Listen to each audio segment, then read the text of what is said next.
What's going on, guys? This episode is brought to you by Manscaped.com, and I want to show you the smooth package that they have. This has the exfoliating gel, the shaving gel, and it has the razor. You open it up, looks like that.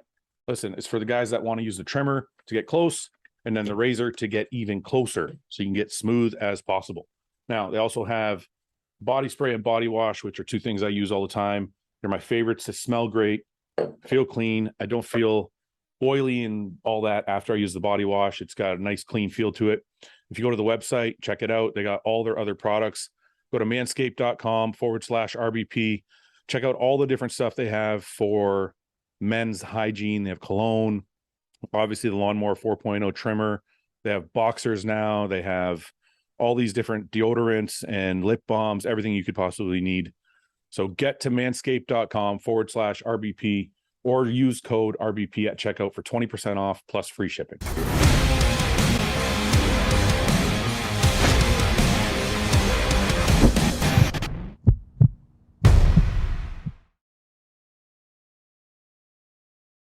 I'm gonna try and take a piss. What's that, Ben? What's wrong with your prostate? No, I'll just highlight, guys, because we weren't recording, but I've been pissing loads since the show. I think my prostate has trebled in size. So I'm gonna have to put a finger up there later and have a check. Little fiddle around. Have Yannicka check for you. I would, but I've just dropped her to the station. She's gone to Norway for a few days. Oh, is she? Free house. She's it's got right, mate. Louis will come over and do it for you. Yeah. Louis wouldn't mind. Louis wouldn't mind. You know he wouldn't mind. Is it because Yannicka needs a break after like a long prep, or what is it? Stressed of me. No, she's just popping home. I would have liked to have gone, but I've got a friend's birthday this weekend I've got to attend to, so nah, you've got an Olympia to get ready for. Yeah, but you know me, after a show I normally have like a week off anyway. Like I would have went. I would have went if I were you. I should have. I would have went if I were you, because like you're not I gonna. I feel bad. Well, you wouldn't have done. You would now, but back then you wouldn't have done. Yeah, you're right. I would have. It would have been no harm. There's plenty of fucking time. It's just it's literally because it's my friend's birthday. It's Jordan's birthday this weekend. Like it's his birthday party, which his birthday was like 2 weeks ago. But because Jamie, Joe, Howe, and everyone's been competing, all the people that were going to come to the party, it got pushed back a lot. Yeah. So it's this weekend. So it fell on that day. But there's actually a Norway pro qualifier this weekend as well. So if I was there, I could have gone and watched it. Yeah, but that sounds like it's going to be a lot of fun if all the boys are going to be getting together. It'd be nice to see Jamie and that not on stage. Yeah. You know? So still in his pants. Though. He'll still wear pants. Still So what the fuck? What's going on, James? You're disqualified for the Olympia. Are you feeling good? I feel chill, bro. I feel fucking chill as fuck. Was it expected? No, I'm never confident, bro. No. You didn't walk into that show. Like, you didn't walk into that show thinking, I got this one. Not at all. I was backstage with the boys like Enrico, William Martins, just chatting like friends. But I was like, I was looking at everybody like everybody looks exceptional. Fuck knows what's gonna happen here. Yeah. I don't realize what is with me. What people say to me is I don't realize the space I occupy now. Yeah. Because I feel the same as I always have. I don't. So they're telling me like Enrico and that like, Jay, you look fucking massive. And Milan was like, Jay, what the fuck have you done in the last year? He's like, you're not the same. I was like, I've eaten and not dieted as hard, like just trying to be a bit more clever. Well, I was going to say, I don't know how much muscle you put on from last year, but this could have potentially been the look that you should have had at the Olympia. Yeah, ideally. And I don't think I put on a lot of muscle. I think I preserved a bit more. Yeah. Obviously, listen, I can be, I know I can be tighter. I know I can. Yeah. But the judges like this look on me, so I'm playing to the game. So what do you think you're going to do come Olympia time? If the judges told you they like this look, is this what you're planning on showing up with? Or are you going to try and coming down a little bit more? Hopefully I want to be like this kind of occupancy, but obviously just time. I'll let time do the detailing. Yeah. So just get back on my diet and just let, 8-9 weeks of just being in that little deficit, create a little bit more leanness. So right now what I'm noticing, I'm waking up in the morning of the show and I'm very dry and very lean. Yeah. But my carb up sees me I do retain quite a bit of water, even with a little bit of help. Yeah. So I haven't perfected the peak yet. So I'm just trying to learn. So let me ask you a few questions about the diet, because I think it's really interesting. So when you got ready for the Arnold, I was watching you doing a lot of cheats, like every few days or whatever. You had a baseline number and then you would cheat to get back to that number. And I saw the whole system working. Now, in my mind, I was like, fuck, that's a lot of cheats. I was like, because it seemed like they were starting to come like back to back. And I'm like, yeah, it was quite frequent. I was like, is this going to backfire? Right. So you showed up at the Arnold and it didn't backfire. Like you were obviously a little tighter at the Tsunami, but like you still looked really good at the Arnold. So it didn't backfire. It actually worked out for you. So did you keep that same strategy going to the Tsunami, or did you change anything from the two shows? It's pretty, well, do you know what? I'll be honest, between the Arnold and the Tsunami, what I did is I actually added an extra meal a day. Okay. Yeah. So I didn't change fuck all, same. No, but that's actually important, because if you added that extra meal a day, does that reduce your cheat meals? Because you probably lost weight. You probably lost weight not as quickly. Yeah, I didn't have to have such frequency on the cheat meals like we discussed before, because I didn't have the intention of doing the show either. I mean, I was going to do a later show. I was going to do like Prague or something. Yeah. I only decided to do the show like the Wednesday. Okay. Is it because you? So I just went on to this higher calorie diet, slightly higher calorie, just to refresh a little bit. But my weight was still sticking pretty much the same, even with the additional meal a day. Yeah. Because cardio was pretty much the same. My walking, my activity was pretty much the same. So I only upped my food just to freshen up a bit so I can go again, but I didn't have to go again. It was. But see, okay, so this leads me into the question I wanted to get to, which is for the Olympia. So when you were getting ready for the Arnold, I felt like if the cheat meals were too frequent, that if you increased your baseline, just switch to this style. Yeah, the cheat meals would still be there, but they would be like every 5, 6, 7 days instead of every 3, 4 days. Yeah. So and I think you can do. I do honestly think you can do either, and it work. Yeah. So what? But my question I think it just comes down to what you fancy doing. Like, what's your relationship with food like? Well, but like, wait a minute. Right now. Okay, sorry. Go ahead, James.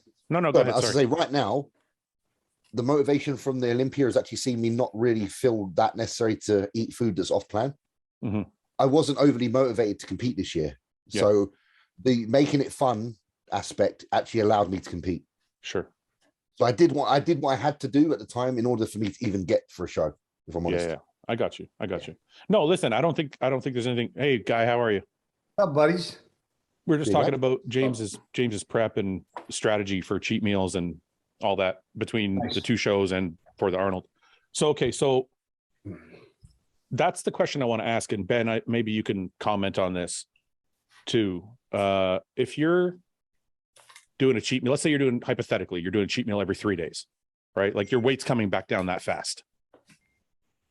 Do you think it's better to preserve more muscle, to have a higher baseline and move the cheat because you could burn a little bit more fat, but still keep yourself full?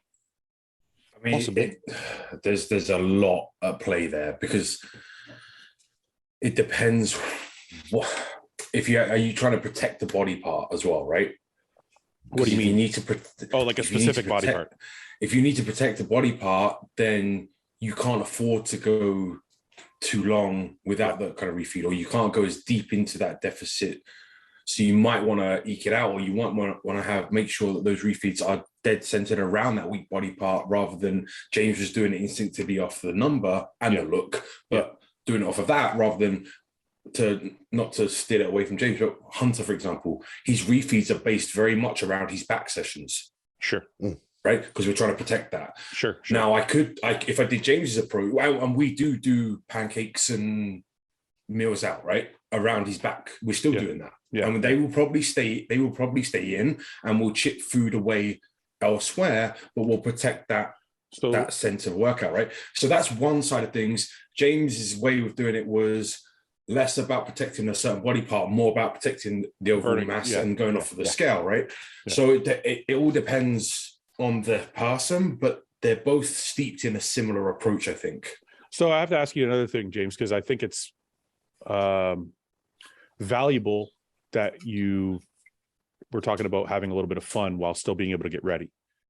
Yeah. Now, the only so I don't want people out there that don't have a lot of experience to think, well, okay, I can have a cheat meal every 3 days. Was there a period of time where you were like, let's say in the beginning, to get your metabolism moving, where the cheat meals weren't as frequent? And when your metabolism started firing up, then it was like, okay, I can absolutely that. Yeah. There was no cheat meals in the beginning. It was clean refeeds for a few weeks. Yeah. And then it was a 2-day refeed clean. And then after that, that's when we're like, okay, let's just optimize 1 day of higher food, but we'll use whatever we have to use so that you can get straight back into the baseline calories the following day and just crack on. Yeah. So that was basically the approach. Yeah, I think that's go ahead, Ben. Sorry. I was going to say that the approach we took with Hunter, the first half of the prep, it was just a baked potato and steak extra. Yeah. And then 2 weeks ago, I was like, okay, the morning of, we do pancakes in the morning, we do this and that. So, but you have to go through that first, like you have to get that thing rolling first. Yeah. Yeah. Right. I want to try and find something that I saw yesterday. That's why I think the approach works, but you have to earn it, right? It has to be it has to be appropriate and warranted. And I think that's where a lot of people misconceive the approach. Yeah. Or don't understand. I will say this as well. Obviously, when your objective is to come on stage a certain amount of volume and weight, I know, like, I don't base everything on weight. I never do that. But it is amazing how much you have to fucking eat in order to bring yourself in at the size that you know you can, if your objective is that. Obviously, like I said, I know I can come in like pretty fucking razor, but I have also witnessed how I'm judged by the judges, and the judges prefer me being more voluminous and occupying more space on stage with good condition, not necessarily my best condition. So everything's considered around that. I think, James, your 2 weak points would be your width, right? Yep. And your midsection, right? Yep. Like, so coming down and losing some volume or size, it only accentuates those 2 weak points, right? Which I know you've obviously been through this whole mental process yourself, right? But and understood why the fuller, bigger look is playing out maybe better for you, because it's allowing you to play to your strengths rather than into your weaknesses. Yeah. Absolutely. Guy, what did you do? Did you ever do that kind of cheat meal setup when you were dieting? Did you ever, or did you go clean all the way through? No, I had cheat meals. How often did you do kind of something like James is doing, where you had like a baseline, or was it just like once a week refeed kind of thing? No, there's sometimes I would have one 3 days later. Chris would be like, you need to eat again. Really? Yeah. And sometimes it was like 2 burgers, 2 fries. Sometimes it was like, go eat whatever the fuck you want. Yeah. Sometimes it was controlled, like, X amount of pieces of sushi. Did I ever really follow X amount of pieces of sushi? I mean, that's to be. No one does, bro. I didn't in this. Listen, when I said to myself in this one, I'll do a clean day. So hold on. So this is why, James, I'm going to explain why I never, listen, I listened to everything Chris said, but like when it came to certain things, I was like, he'd be like, go have 30 pieces of sushi or a burger and fries. And I'm like, calorically, that just doesn't make sense to me. 30 pieces of like regular, like spicy tuna rolls and a burger, a cheeseburger, like a big cheeseburger and like an order to a fries. They're not the same. So I'm like, I'll just eat more sushi. How many sushi did you have? Until I was full. 45? 50? Double. To be fair, sushi's really hard to put a cap on that shit, man. That's like once you're opening the floodgates, you just fucking go to. It's like a snack, right? Yeah. Okay, yeah. I can't. Ben got me on the sushi, to be fair. I didn't even rate sushi until Ben took me. There's an all-you-can-eat right next to the airport. So when I took James back, I was like, before you go, this is what we're doing. Fucking amazing. All you can eat. I've been on it ever since. $25. You've never had sushi prior to that? No, not really. I was like, it never really, like, I was like, the taste is all right. But now I'm like, it's very addictive now. Like that soy sauce and the fucking salmon nigiri. Especially when you're dieting, the extra salt. That's all I order. I don't order the roll. I just order salmon nigiri, and I just do a ton of ginger and a ton of soy sauce. And that's so good. I'm square. So good. All right. I can't find this fucking thing. It was so good. It was somebody was making an analogy about starting a fire and how your metabolism is like starting a fire, and that you have to start with small sticks and build it up and blah, blah. Anyway, I'm not going to try and butcher it. We get what you're saying, though. We get what you're saying. The whole point I was trying to make is for people listening, not to be like, I just don't want people to think that they can have a cheat every 3 days, and the metabolism starts to crank up. And when the metabolism cranks up, that's when you can start implementing that. Listen, you can't walk up to a match. You can't walk up to a match on the floor and throw a log on it and expect it to catch fire. It will just put the fucking fire out. And like that's exactly what he said. He said if you're trying to start a fire, you start with small sticks. and you start Kindling. letting it burn. Don't you boys start talking about starting fires when Guy Cisternino's in the room. Guy could tell us. Take it away, Tell guys. us how to start a fucking fire. The woodsman's in the house, and you're teaching people how to start a fucking fire. This is what people don't realize is that cheat meals are a necessity, not a want. And that's what people don't realize. It's a tool to be used to fix your body, not to fix your fucking mind. I don't think that's totally true, Guy. That's not totally true. That's how it's supposed to be. No, that's not true either. Listen, it looks like argument number one. We can fucking press the right here. Drop this pin right here for the first argument of the day. Okay, wait a minute. Okay, here we go. I'll say this. Maybe for everybody it's different. That's probably the most accurate thing to say, because for some people, that mental break, as James just said, he needed a little bit of fun to get him through the prep. So it wasn't just about his physical needs. He had a mental need where he needed a break every so often. Physically, he looked better eating food, which we just determined through bed. We've already said that James looked good doing it the other way too. He just had more fun doing it this way. I don't think a cheat meal makes it fun. James, I feel like. What did you just say 5 minutes ago? Definitely makes it fun. What I said. No, let me reword that. Cheat meals make what we do easier and because you're getting a mental break. I dieted where I thought I was going to die. Yeah. And I dieted where I haven't thought I was going to die. That's because things were different. But to say one made me look worse or better, no, some preps I needed more meals than others. Wait a minute, you're making my point. You can get. I've worked with Hani where I had one cheat meal the entire time. Yeah, I looked phenomenal. And then one that you were. No. Actually, I never cheated. I know.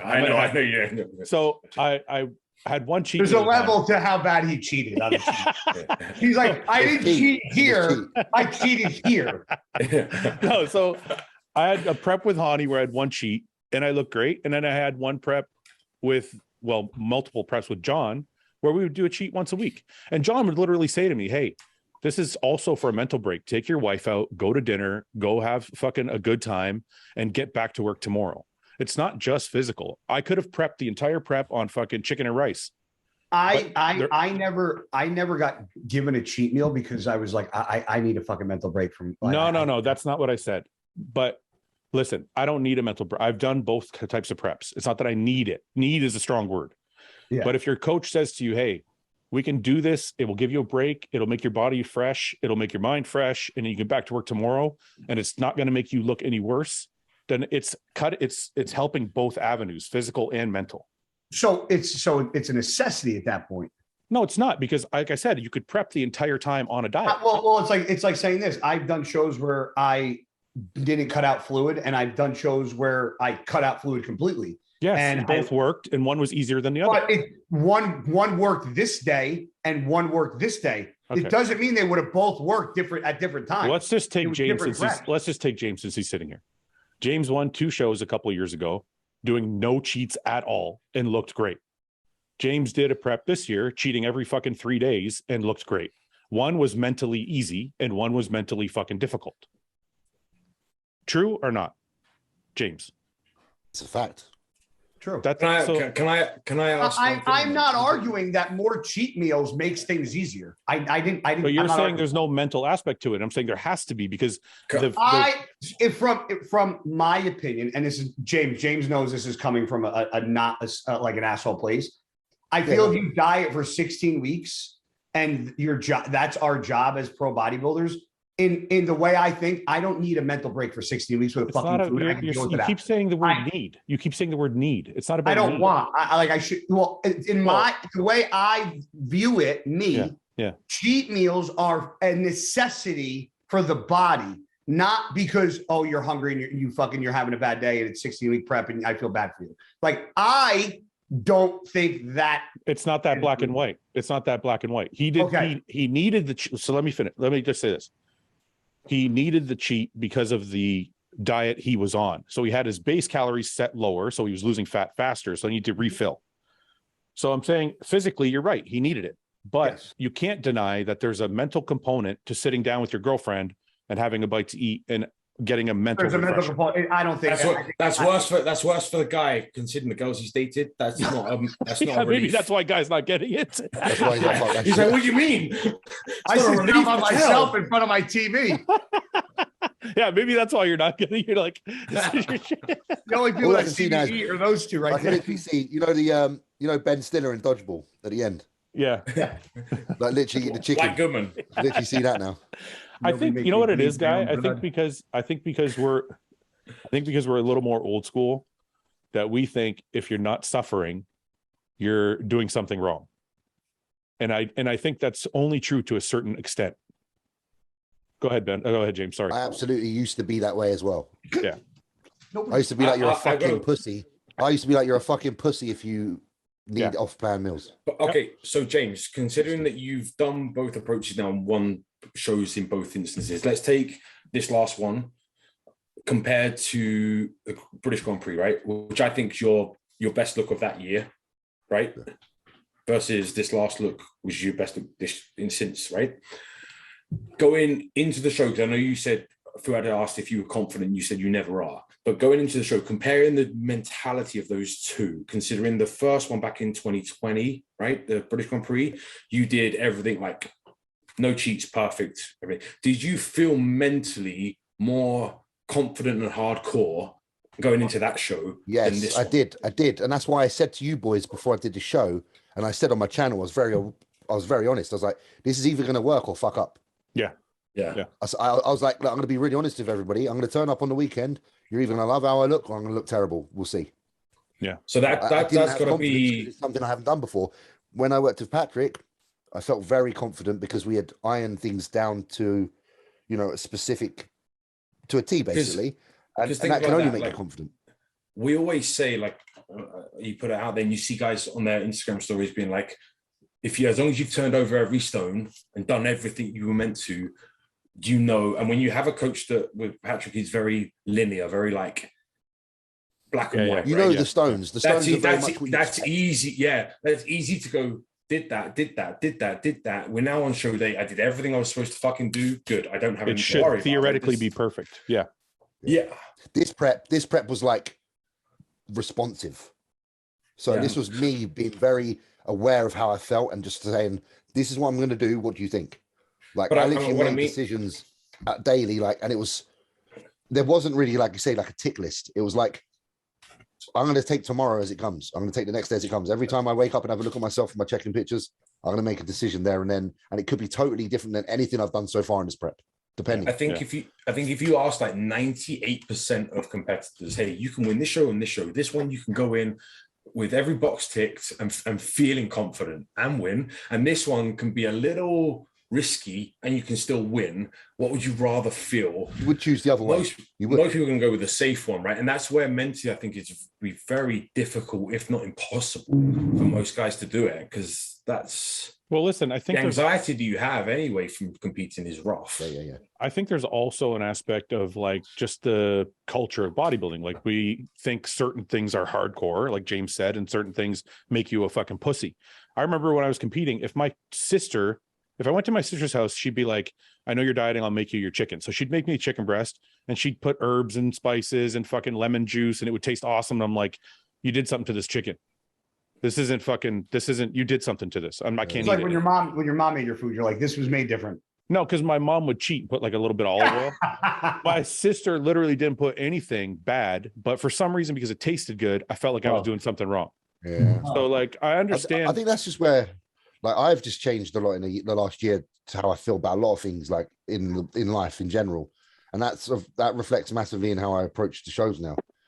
Because I'm just like, I'm no less serious and I'm no less hungry for it, but I'm also, I don't know, I'm just more open to. I don't know. There's just an openness that I've got in my head that I never had before. That I don't put so much pressure on myself to have to follow a certain path now. Why? What does that mean? Like how you mean for diet? You mean for everything? Like what? For everything, like how I live, like just in general, but it translates into the bodybuilding as well. Like I don't wish for anything to be truly dictated. I wish to have that freedom and fluidity that I choose, because I've lived a life where I haven't really had the ability to choose because we've done this for so long. And I'm like, I'm going to bodybuild and I'm going to be good, but I'm going to be good on my own terms and I will make it work. I don't know. I just got to a point where, I don't know, I just want to be me. It sounds weird. Like instead of bodybuilding, telling me who to be. Okay. Well, it's almost like, dude, when I had a contract with BSN back in the day, it said like I couldn't do any like extreme sports. I was still snowboarding and skateboarding. I didn't say a fucking word to anybody. Yeah, man. I was like, I'm not gonna. Nobody's gonna tell me what I can and cannot do.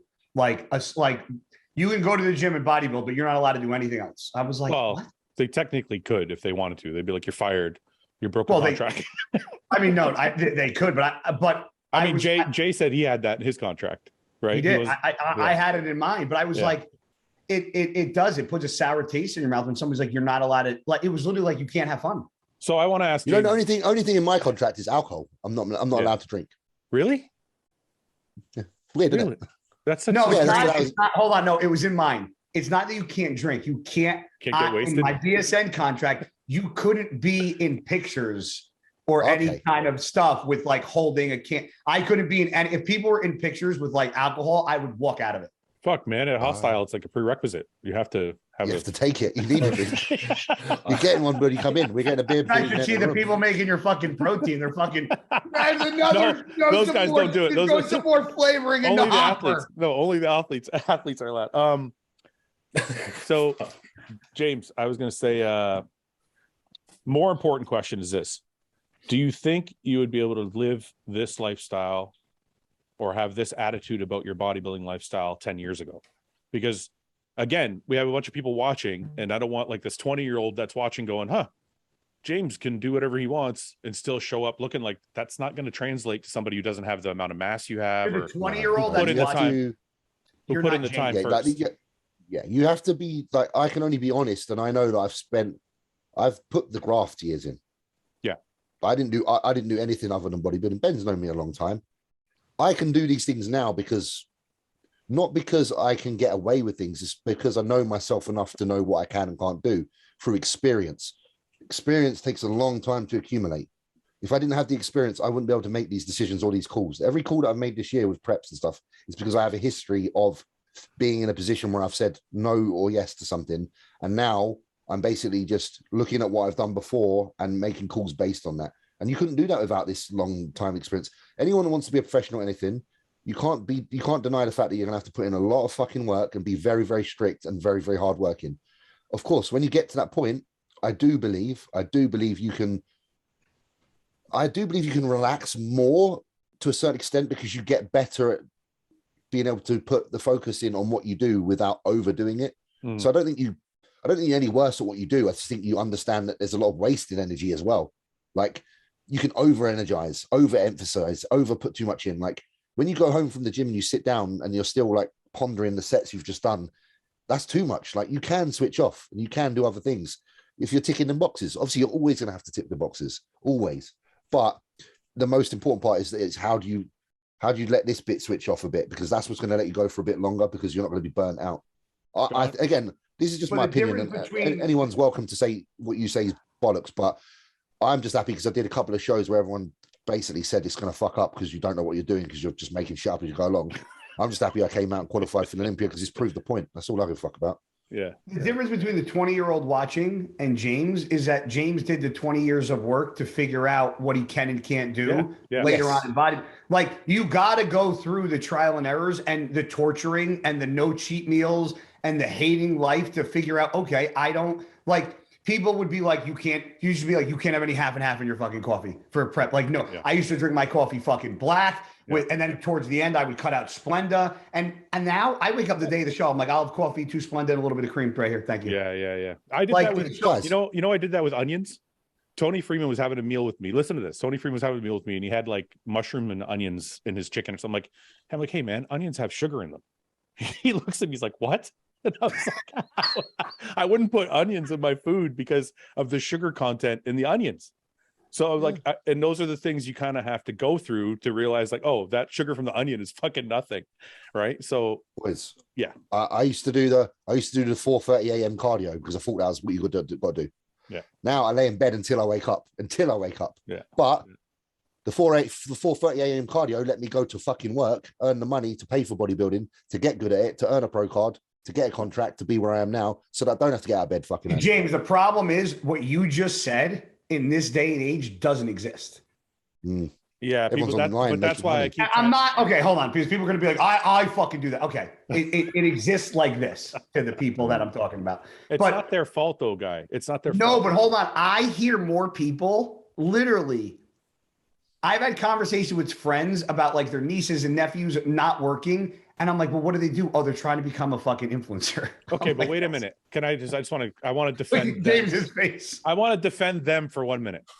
Oh my God! No, listen, not just so you love taking. This is why your following grows, because you suck the dick on both sides. Of course you do. You suck your old. You have the older dicks, and then you have the younger dicks, and you just sit there like you're just milking them all like this. Been skiing. You do. You can't just pick a side and just be like, "This is how I feel." Well, no. Listen, there is a point to be made, though.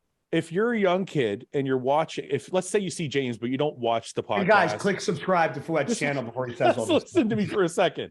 Seriously, you don't realize all the stuff he just said, right? You're like, let's say you just follow James on Instagram and you don't actually listen to like his opinions about stuff.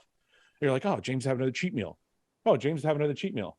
I guess that's the way I could do it too. I can just fucking go. If you're that dumb to watch a video and think that's what happens. I don't think it's about being dumb. I think people see the end result and they don't realize all the stuff that came before it. No, that is dumb, because if people think that the end result is where he fucking started, they're morons, bro. It's not that they start. That's what they think. That's where they want to be. So they're like, oh, if he's there, that's what I'm going to do. Yeah, but if you, I do agree with Guy to a certain extent here. I do think you can't listen. When you look at anybody, you need to, yeah. Go ahead, James. Go ahead, because I agree. I'm not saying you're wrong. You can't look at Tom Brady and go, "Oh, Tom does that, so I'm going to do it because that must be where." You've never looked at like when you were younger. You never looked at Ronnie Coleman's workouts, and you're like, you know what? I'm going to try that. You never did that. I had a friend who was Jay Cutler was eating 1,000. What, deadlift 800 pounds? No, I never tried it. Jay Cutler was doing in Jay Cutler's book. He talks about doing 1,000 grams of carbs a day. I literally at 23 or 24 years old had a friend who was like, I'm going to do 1,000 grams of carbs a day because that's what Jay does. You never heard that shit when you're younger? Of course, that's what people do. I never looked at somebody that was I never looked at somebody that was 300 pounds and went, he eats like that, and he's 300 pounds. I'm 160. I'm eating like that too. So you never looked at Jay Cutler and thought, Jay's eating whitefish every meal of the day before the Olympia. Maybe I should eat whitefish. Of course you did. Everybody does that. No, because I never had a coach that said you have to eat whitefish for 16 weeks straight. Not everybody has a coach, you fucking idiot. If you're a fucking kid coming up and you see your idol doing something, you're like, I'm going to do that. That's the whole point of having a fucking idol. But the idol is your idol for a reason, because he got to where he got to. I know, but when they see the guy doing something, they're like, oh, I should try that too. That's why I'm spending half an hour. I get that people think like that. I think that's ridiculous to think like that. It's not. It's human nature. It's just human nature. And that's why I'm spending It's also human nature to use your fucking brain. Listen to me. That's why I'm spending half an hour with James. It's not. That's talking not about that's why I'm spending half an hour with James trying to explain to people what came before his realization now, so that they can understand that this is not something that like. But shouldn't people realize that there's got to be a starting point? Go ahead, Ben. Ben's got a point here. Ben's going to take sides with Fouad. There's the problem is these days, back when Fouad was talking about, he's correct, right? Because there'd be Jay Cutler didn't come out. In today's world, where James is providing all of the context and information on his many media outlets, and we all have, like, it's day to day. You couldn't talk to Jay in a DM. Agreed. You got given what the magazine told you, and so you followed it. So in that instance, I believe you're right. In today's society, if you don't know any better, it's because you're fucking lazy and you're not reading the signs that are being given to you, especially with someone like James. Like, I don't put much out online, so there's not much dialogue going on. James puts fucking everything out there, so you have no excuse not to get his context of things. Okay, but one second. You just said the key word. You said people are lazy, right? Yeah. I'm not disagreeing with that. What I'm saying is kids, what I found, like young kids coming up, will pick and choose what they want to take from the person. That's right. So let's say James, right? You can find it in the best example is exercises. you would never see anybody doing a 7-plate hack squat. But after they saw Ian doing a reverse band on a hack squat, and everybody's like, oh, that's actually easy. Yeah. I'm going to put a reverse band on a hack squat. So it's like they pick and choose what they want to listen to. Yeah, they absolutely have the same mentality they did that you're talking about back when Jay and Ronnie and all that. The problem is they have that same mentality now. People haven't changed. They still do the same thing now, but there's so much more less of an excuse because you're like, hey, you can talk, like there's so much information out there. Why are you getting it wrong now? 1000% that's where the gap exists. I agree with you and Guy both on that. I just think because people pick and choose what they want to listen to, that's why I'm spending half an hour talking to James about what happened earlier for him to get to the point where he can have a little bit of freedom. Well, that's why I'm very careful about what I put out, because I recognize that people are just going to take it and be like, that's, you have to almost like, I even do it on here where I end up having to like put things over explain it so that people don't take it too bluntly, too literally and misapply it. Look, I don't know if you guys noticed, but every time we talk about anything on this channel, I always refer to people, because I know there's a lot of people that watch the podcast that aren't on our level or aren't trying to be pro bodybuilders. So there's a lot of young guys and there's guys that are maybe older that just started lifting. Maybe somebody just started following James and they're like, oh, this is how you prep. You have a cheat meal every 3 days. No, but that's not. So we have to explain to people that this is not something you can just jump into bodybuilding and start doing. I'll also put the other side of this, and James might agree or disagree. I'm interested to hear this, but it works for James at this point, given all the experience and his body type. Yes. James got razor sharp to quote himself, he fucking razor sharp on stage. If you never got razor fucking sharp yet, I don't believe you should be giving up some sharpness. Then you don't know how to play around with it. You can't find an easier way to do something if you haven't done it yet. If you haven't done the hard way I agree with that. You have to figure it out. James ticked the condition box multiple fucking times. That was never his concern. We've spoke about this. It was always the last like 5 weeks of James's physique would be where it needed to be, and then it would just the size would go missing. That's not applicable for every bodybuilder, even guys that have been doing it for 20 years. Also, some guys haven't got anywhere near being in condition. So, I'm not saying trying like different techniques, right? I'm not saying like if Fouad says, hey, try doing a row like this, it can help. Or like if you watch somebody work out and the technique and you do the technique the right way. But when it comes to what you put in your body and the way your body processes things and the genetic makeup, for somebody to assume that one person eating this way is going to work for them, in my eyes, is very ignorant being a bodybuilder, because I never said, well, this guy's eating all this. I did. Like when I worked with Chris, I would talk to Jose. Jose would be eating bird food. And he was like, what do you do? I'm like, dude, I had a burger 3 days this week. And he'd be like, what?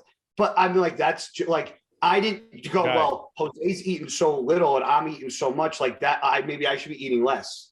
Guy, when I saw Ronnie Coleman put Nestle Quick in his shakes, never did it. I never did that once. I gotta put Nestle Quick in my shakes to grow, motherfucker. That's what I gotta do. That's what Ronnie's doing. That's what I gotta do.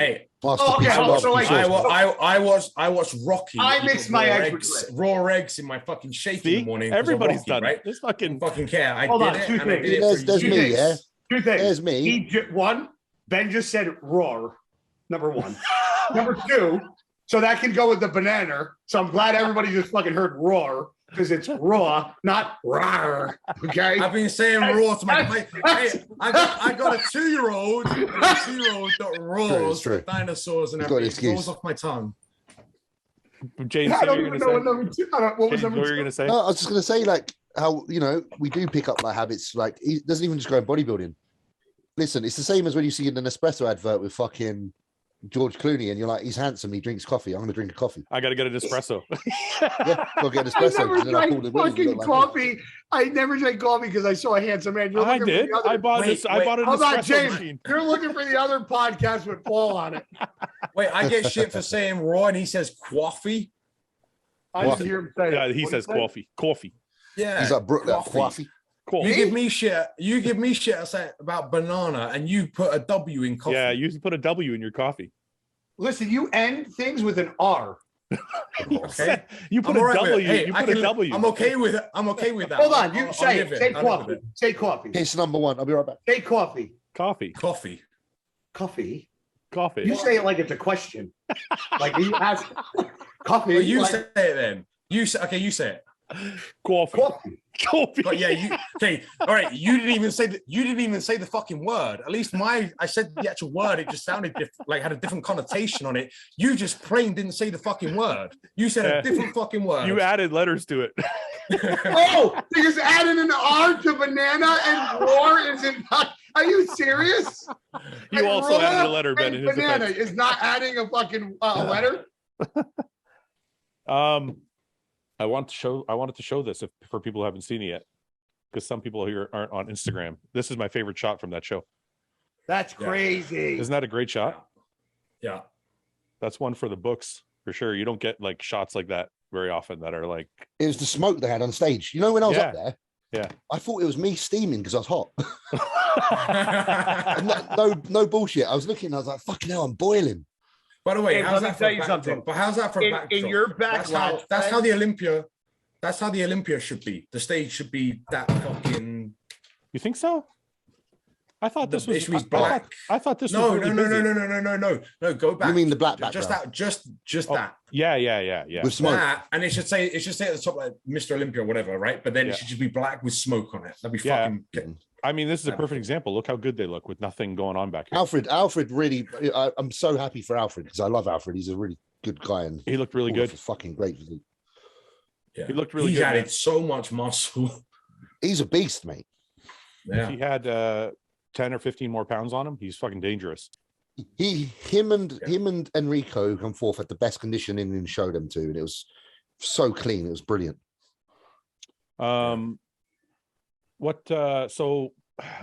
James, we talked about your Olympia prep, but we also haven't talked about the second biggest news of the day. Mr. Guy Cisternino has been seeing somebody. I didn't say I was seeing anybody. Wait, I get lost with you. You see someone, you don't see someone, you see someone, you don't. What's going on? James, they just like to throw salt my way. They like to. James he's drinking a Starbucks. Oh, the Starbucks girl. She's back. Yeah. So like an ongoing. It's 8 months. You want to tell everybody about There's something actually coming of that. What? Something actually coming of that Starbucks thing. Like, is it actually? I'm a likable guy. He likes free coffee. I just want to see you. He gets free coffee. Just free coffee. Is that why? She got attracted to how I asked for. I was like, "Can I get a large coffee?" She was like, "You're so hot." Is it for the free coffee? Is that why you're doing it? I don't care. I actually order coffee. I support business. Oh, you still pay her. You support? Oh, yeah. Starbucks needs your support. Good thing you support Starbucks. Billion-dollar coffee industry. There's a little mom and pop shop selling coffee next door. He's like, "You fuck this. I'm supporting Starbucks." Gotta support the fucking. You're not gonna tell James the scoop or what? Yeah, I need to know. You probably said, and I haven't fucking caught wind. This has been like an ongoing thing for months. Remember that it started with the hearts on the cups. Yeah, I know. But I thought remember in the circles, it started. Remember in the circles, I was like, should I talk? Yeah, no, I remember, but I thought it was like, I didn't know if it was going anywhere. It wasn't because I don't have any game. So it like, okay, I'm not good like that. So it had. Wait. I didn't see this. What did she do? She put hearts in your cup. She put hearts on the cup for like months. Yep. And I was taking like videos and pictures of it on the circles. Wait, and you didn't bang her the same day that she put a heart in your cup? You didn't bang her? I didn't bang her the same. Would I walk in and be like, "Hey, nice heart, want to fuck?" He's playing it cool, man. Yeah, that's how it works. So, I don't know what they do in Britain, bro. The heart. If someone puts a heart on there, I'm taking the flag. So I originally saw the heart and I was like, I think she's just like being nice. Like I think it's just like what nice like Starbucks people do. Like sometimes I see like people have things on their cup that says like, "Hey, have a nice day," or a smiley face or something, or a smiley face. So I thought, but then after a while of going in, I noticed that like my cup would be like sitting there with like 50 hearts on it, and nobody else would have it. She's a psycho. Yeah. Okay, so she's a psycho. She's gone from cute to a fucking bunny boiler in because like one heart in one move. Like 1 or 2 hearts is okay, but like no, okay. So I would say the average would be like 10 hearts. Jesus. Oh, that's a walk away. That's a 1 heart I'm banging, 10 hearts I'm walking That's a away. lot. That's a lot of hearts. Apparently, I want to see her face. Apparently, guy was so fucking dense he couldn't figure it out, so she had to keep putting more and more hearts on there until he got it. He's like, It started with one, and because I didn't ask her out, at the end there was like a 300 hearts on there. So every day she added another heart, basically. No, so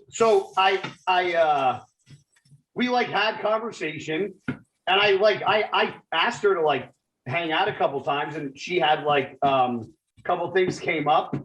So I thought she was like blowing me off. So I like stopped asking. And then I went in there the one day and she just so happened to be working. And she was saying like, oh, I need to get a break. She's like, I need some time to myself. And I was like, well, why don't you take some time off and like, you know, do something for yourself? She's like, what I really need is one of those nights by your fire pit. And I was like, ooh, well, that's forward. no, but hold on. I had already said something twice. So I've already asked you 3 times to hang out. I go to my book. That's too many. So, and that's exactly what I said to her. Stand by, yeah, I like that. I like you standing by your, you know, you and I walked and we you know, bullshit for a little bit. I walked out and I didn't get to my car and I had a text message. And then what happened? You've done it good. You've done it good. Yeah, so we've been talking. She's a really good chick. She's like, he asked me 3 times. I left him 50 fucking hearts and he's keeping score. Yeah, that's kind of true, to be fair. Yeah. You're losing by like 47. I didn't even think of it like that. I didn't either. So she's like, I could have said no another 300 times. Yeah.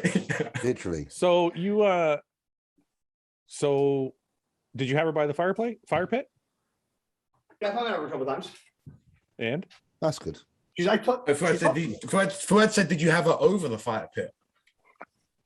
Did you take her? Did you take her over the? No, this is gonna be a rule. Until you two, yes. Until I can pick on you, because every time I try to pick on you two, Fouad's like, oh, I can't summer. I can't summer. What do you mean? What do you want to talk about? Every time we talk about sex or chicks, you're like, I can't say anything. What do you want to talk about? I'll tell you. Oh, what are you guys fighting? Are you guys fighting this week? They've had a row this week. I'll tell you. What do you want to know? I don't want to know anything about you. All right. So you have a girlfriend now. That's great, man. Guy deserves a nice girl. No, not after she watches this. Yeah, we're gonna fuck up every relationship for him. Every time he. Yeah, Ray, maybe he should learn to keep things just. No, maybe it's better this way because if you meet a girl that can handle the podcast, then she's there forever.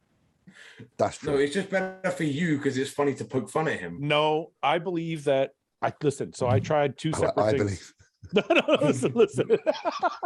No, listen. So when I met Summer, she was so polar opposite from the girl I was dating before her that I tried to be like a different person. I was like, I got to be like a wholesome, like good boy, and like, you know, don't swear and don't fucking, you know, act proper. And it didn't last.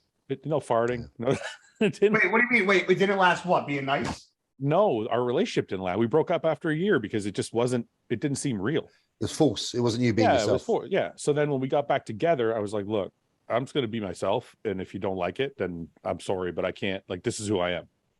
And that's the part where you stopped sucking in and standing up. Yeah, tall. I let my stomach go a little bit. Oh, fuck. Got the little quarantine. You got the quarantine belly. Yeah. No, but then everything was much better after that. So good. I don't think you should hide anything, guy. This is a podcast. These are your friends. True. What am I hiding? I'm just saying. Ben and James. You're hiding the girl. You're hiding the said no. Wait, what am I hiding? The girl from us. Well, how am I hiding? What am I hiding? Well, it's like pulling teeth. No. To talk about your girlfriend. Yeah, we were just saying, is it good to talk or not? And you guys know, like, as soon as I hang out with somebody for like a week, it turns into like a fucking like. You want me to start making marriage arrangements? All right. We'll leave it alone. I'm sorry. Listen, you're the only single one on the fucking podcast. Yeah, look what happened the last time. You guys fucking. I'm happy that happened. What? Wasn't the right one. It wasn't the right one. Oh, the Hardy Dyke. No. You're gonna get killed for that one. All right, let's move on. Lee Priest. Do some questions. Lee Priest says, Why do lesbians who hate men use penis-shaped devices? Gay men never use pocket pussies. I've always wondered that. But that's true though. Gay men What? use buttholes. It's the same thing. Wait. Say that again. Why do lesbians who hate men use penis-shaped devices, whereas gay men never use pocket pussies? Wait. Are we talking? Are we lumping all lesbians as hating men? Or are we saying there are lesbians? No, that the just, few that do. No, he's saying why do lesbians who hate men? Okay, so the men hating ones. The men hating lesbians, yes. Not all lesbians. Not okay, all lesbians, right. no. So the men hating lesbians, why do they use dildos if they hate men? It's kind of a good point. But gay men, he's saying gay men don't use pocket pussies, but gay men use buttholes. So it's like the same thing. Well, no, I mean, it doesn't matter whether it's I think male or not. It still feels good. Those that like stick onto the fucking No. shower and you just back it up onto it. This is more like when you've got a friend that's obsessed with only fucking arsehole, even though he says he's straight. I have a friend like that. Yeah. I do as well, and I think he's a closet. Wait. He likes getting what in his butt? No, He likes to fuck arsehole more than he likes fucking people's vaginas. I don't so think that I makes think him to gay. myself, okay, maybe you're Listen, closet. hold on. This was an old bro chat episode. The one thing we all got are buttholes, and they all look the same. We had this conversation. No, that's a horrible analogy. Yeah, wait. But if you're just constantly going for the butthole butt, attached to a woman, Yeah, if you're constantly and a butthole going attached for the to a woman, butt. James, it's not the same butthole. James, no, it's not the same butthole, but there's we're different because of the private area. So if you're not utilizing the private and you're going straight for the fucking balloon knot, James, something up. No. all right, wait. Do you like blowjobs? Well, me. Yeah. Yeah, of course I like a blowjob, yeah. So is it not the same principle? Everyone's got a mouth. No, because I don't always go for the blowjob. I like to go straight in the vagina. But sometimes you prefer I fight for the vagina. Three things Well, James like. James. Monty's in there. Wait. James, you don't like to start with a blowjob? Yeah. I like to just get my missus and fucking hammer her in. Just get right in. Yeah. I like to rub the bell. You like On the the 2 good minute. stuff. You like 2 minute rounds. Yes.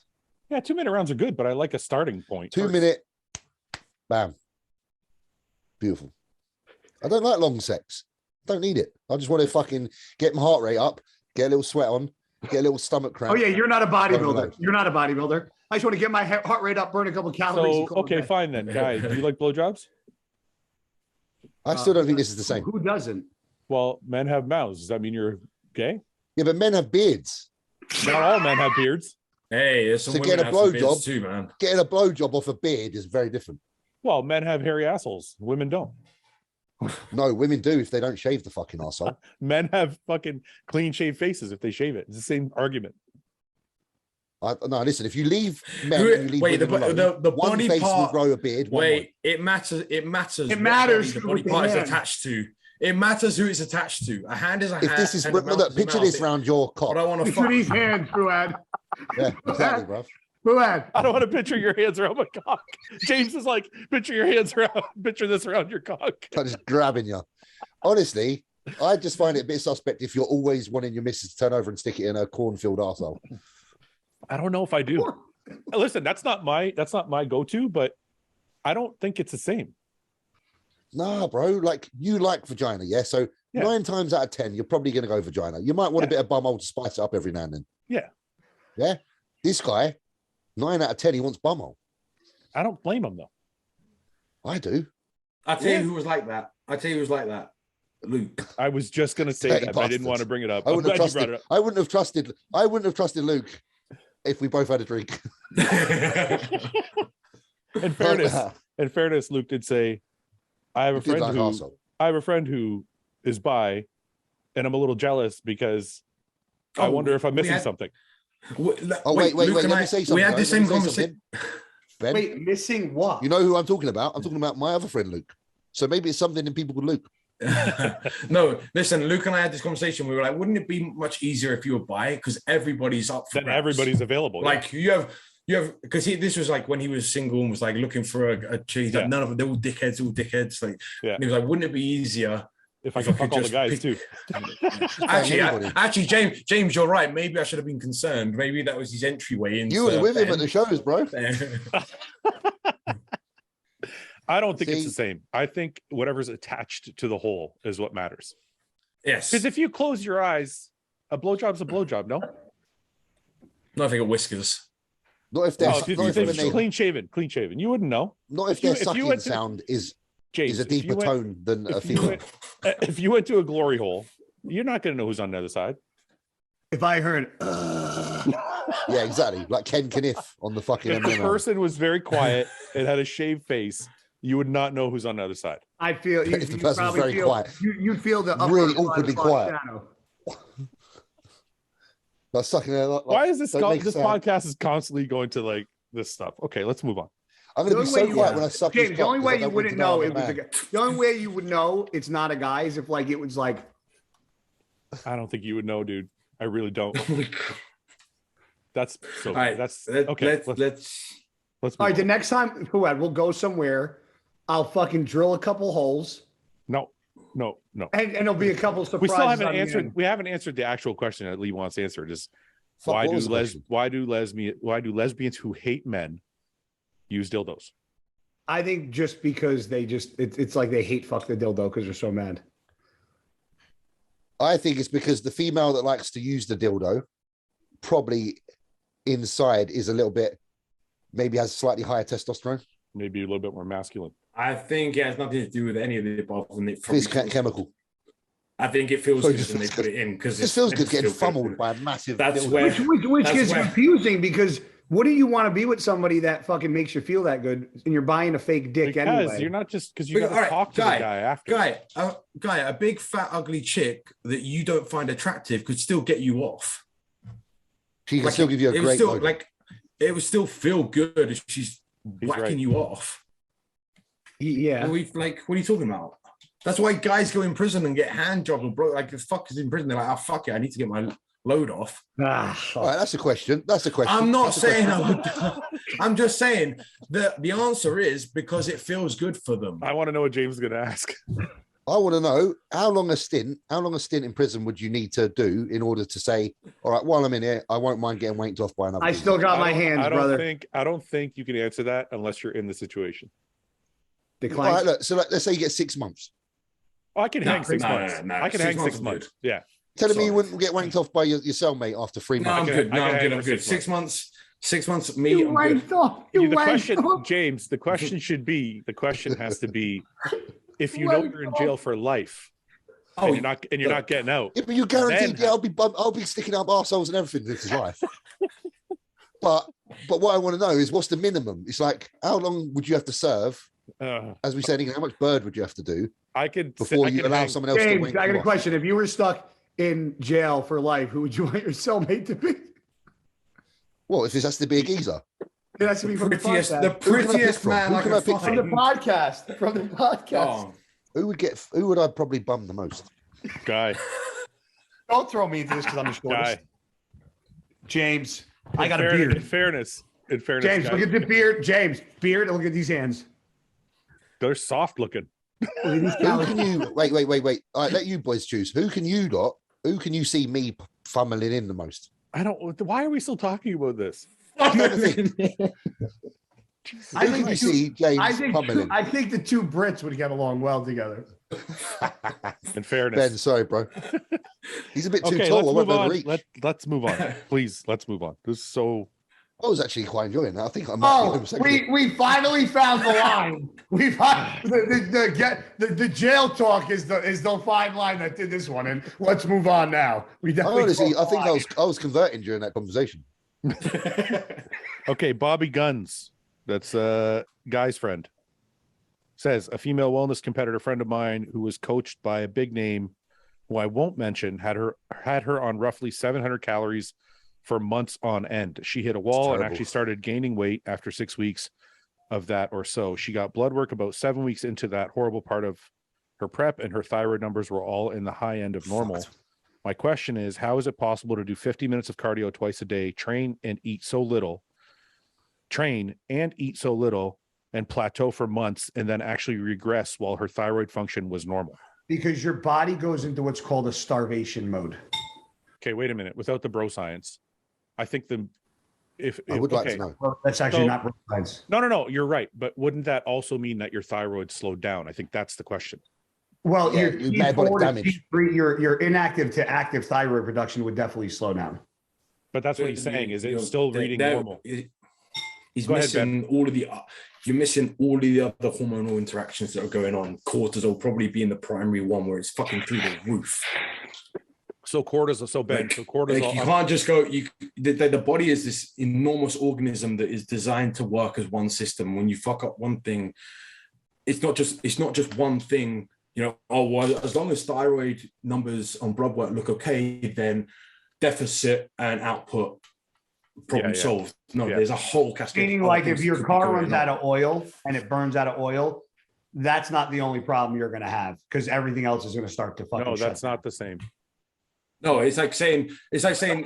Yeah, no, the engine seizes up, and all you're doing is checking. All you're doing is checking the gas tank is empty, and there's other problems in the engine. That's a line item. If my car is out of oil, I put more oil. That's it. The body is more like no. But I'm saying if you drove your car with no oil for long enough, that was what I was. Yes. But I think what. Okay, so Ben, are you saying that if your cortisol levels are high enough, it will stunt your fat loss, even if your thyroid numbers are still?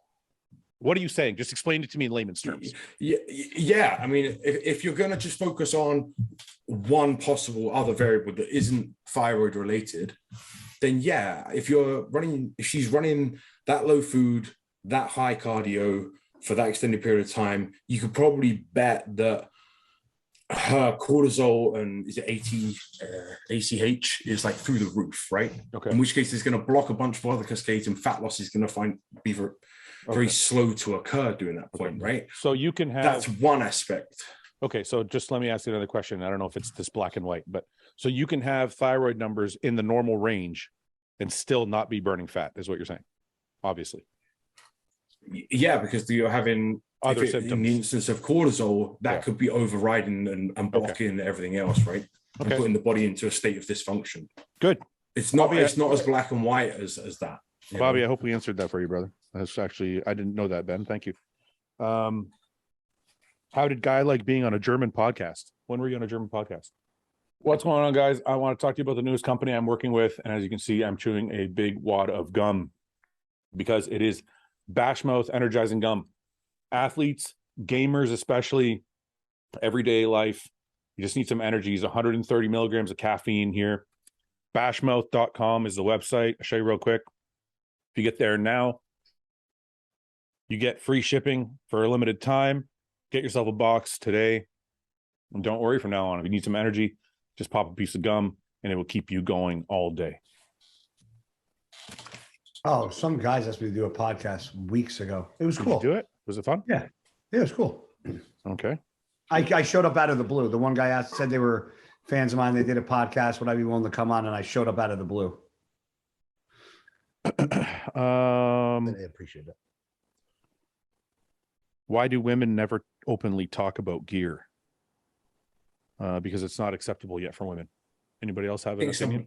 There are some people that do. Not like us, though. Not like guys.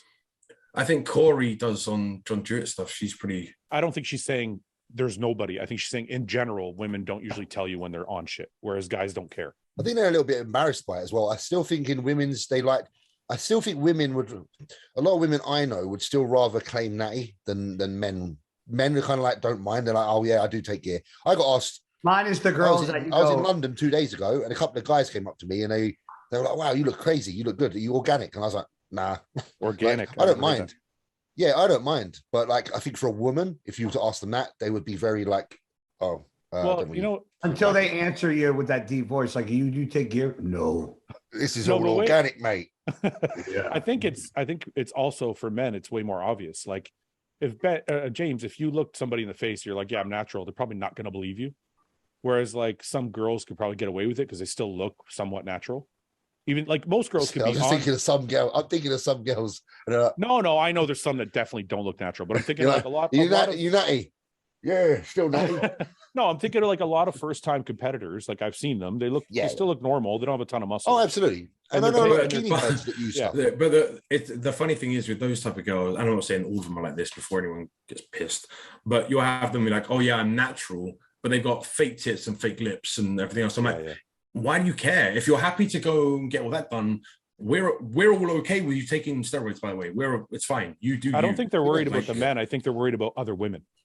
I think that's what it is. More the other ladies. I think they're worried about other women looking down at them than they are the men, because I don't think they think other competitors or no, just other women in general. I think just women. I don't know. I never like if you're a male fitness influencer, right? Most men know that, like, when you can kind of almost tell when someone's taking gear for the most part. I think if do you want a woman's perspective? I'll ask her. Just let me finish my point. I think if you're a female influencer, depending on what type of influencer you are, if you're trying to gather normal women, like what's that girl's name? Is it Katie Hearn? Is it you guys? I don't know many. Okay, well let's say like some female influencers are like still have somewhat feminine physiques. They're not overly jacked, but they've taken gear. I think if they're trying to attract majority of women, they don't want other women to know they're fucking on shit. Yeah. I think it's more the women they're worried about than the men. I think so. You think they're worried about what men think? I don't think I'm getting annoyed with, if that's the case, then you're a bunch of fucking liars. Because if you're trying to sell a look to your followers that is assisted, and you're trying to claim it's natural, then you're a piece of shit. Of course, problem is that's the whole point behind Natty or Not videos is people like Greg Doucette like calling these people out because they're like, you tell people the fucking truth. Yeah. Right. And maybe I'm wrong because I've used steroids extensively, so my opinion I don't see their side of it. But I was a lifetime natty early on, and I was very like anti-steroids. But I don't really give a fuck. If you look good and you're happy, carry on, whether you're natural or not. Why don't we just say everybody is and use? Because I don't understand the whole point of putting natural in your bio. Like, why is that the same reason? Why is that an accolade? Look, I think it's the same reason why it attracts a certain group of people, bro. Listen, I think if it's the same thing as this, when a woman asks her husband for a big fat fucking diamond ring, it's not so she could show it to other men. It's so she could show it to the women. Of course. Same thing when they buy like this really nice dress. They don't give a fuck what you think. They want other women to be like, oh, that's a really nice dress. I think it's the same thing. I think it's the same thing. And that's what I'm asking, because I never had that perception. And so maybe I'm skewed. But if you were a natural person, do you look at, say, us as like morons and people that are like, is that like bad? No, but let's just say this. Let's say it goes back to the idol question, right? Let's say I'm a young girl and I want to look like this influencer that I think is natural, and she's beautiful and she's got a really nice body. And then I find out she's on steroids, but I never want to take steroids. Now I'm not going to follow her no more. Right? Because I'm like, well, I can never look like that. I'm not going to do steroids. She did steroids. You all of a sudden look at her differently, right? So it depends on each person. And I think some of these women are trying to broaden the spectrum of people. That's what I mean. That's where the influencers are a piece of shit, because if you have a model or a girl or someone famous with fake boobs, and then the young kid goes, well, I want to look at that, so I'm going to go get fake boobs. She's been pretty open and on, like there's no hiding. Well, you can't hide it. Yeah. Right. But I'm like, would you hide it anyway? Well, but girls do that with ass, but a lot of girls do that with ass implants. They won't, like, some girls get ass injections and ass implants. They don't tell nobody. Yeah. I think the boobs is unfortunate for them because they can't hide it, but I think if they could, they would. Really? Well, I think there's girls that have like natural boobs and then they get implants and they still try and pass it off like it's natural. Why do people have such big egos that they are bothered by, like, to not be like, I don't know. Well, yeah, I think work done. I don't know. I'm taking a steroid. Look, I don't know if I'm right or wrong. All I know is I think if I am right, I think it's for other women. I don't think it's for men. I don't think women. Actually, I never liked that. I was never a fan of like the women doing juice never bothered me. But like, as far as like somebody I was with, I never wanted to be with a girl that took gear. I don't really give a fuck. I dated somebody for 7 years that took gear. I'm like, if it's your passion and it's what you want to do. I'm removing myself from what I want for them. Like, if the girl, I don't care what girl it is. If you're happy doing what you're doing, just own it and do it. Like, why are you pretending to be something? Forget dating a guy or whatever else. What the fuck are you doing? Like, why is it a big deal? James, what are your thoughts? I'm just looking at the situation now from like my personal opinion. So like, what do I think of the situation? Like, not even the question. I'm just thinking like, if I was to, if a female, like if Yannicka wanted to use gear, the only way I'd let her is if she had the advice of someone who truly knows what anabolics can be used with less side effects. I know this has nothing to do with the question. That's what I'm considering right now. Yeah, and then in that way, I'd be like, yeah, do whatever you want to do. I'm more concerned for people doing things that when they don't know the repercussions and then the effects hit and then it's too late. I don't mind. I think everyone's entitled to do their own thing. But I do think it's better to be honest. The main reason why I never liked a girlfriend doing that stuff was because I never wanted to reap the side effects of like facial hair or like the clit growth or like it just like that stuff turned me, or like the deepening of the voice. So like that, it wasn't necessarily the girls being on it, but why does the clit growth bother you? What? Why does the clit growth bother you? Well, I don't want a little baby carrot. I'm just asking you, what's the big deal? Like, I prefer it when it's not. When it's wait. I just want to ask a question. I just want to ask a question. Let's say I don't need chewed bubble just gum. Let me understand. So just let me ask this question, please. So the deepening of the voice, I can understand, right? Because it's you can hear it every day. The facial hair, I get it. It's the appearance. She's gonna have to start waxing her face and shit. Totally get it. If her clit turns into like the tip of my pinky, what the fuck is the difference? I like a good Easter egg hunt. I like going to find it. I'm just saying, honestly, what is the fucking difference? Who cares? Who gives a shit? I've never banged a chick with a big clit, so I don't even know what it's like. I'm not saying I have. I'm just saying it's not. I might like visible. It. I might think this is great. I have, and I prefer it not. Yeah. I don't need to chew. Guy hasn't answered yet. No, I said no. No, but you haven't answered why it's a big deal. Like, who cares? Because it's big. But how big? Like, how big could it be? Like this, like the tip, like that. Look, some are really big. I hear. I think. Let's say it's like that. Even if it's like a baby toe, like I just feel like a baby toe is humongous. A baby toe is I'm talking about like that. Let's say that. Yeah, like what's the big deal? Like if it's like that. It's not supposed to be like that. Yeah, but what's the big deal? No one's gonna see it but you. Yeah, but he's the only one that does see it. So but why do you care? Yeah. You could find it easier. You could lick it easier. He doesn't find it attractive. Oh, you find it ugly. You find it ugly. I don't. It's like a speed bump.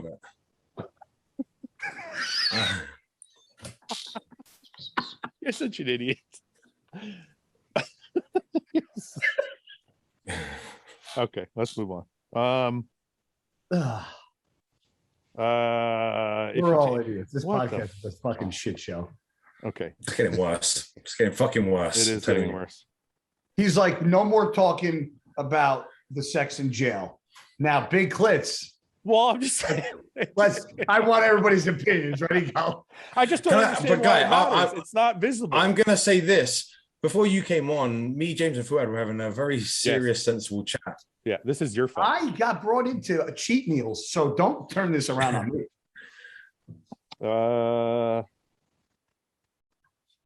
Why? This is funny. I gotta. Is there a reason why Hostile doesn't have any men's physique athletes?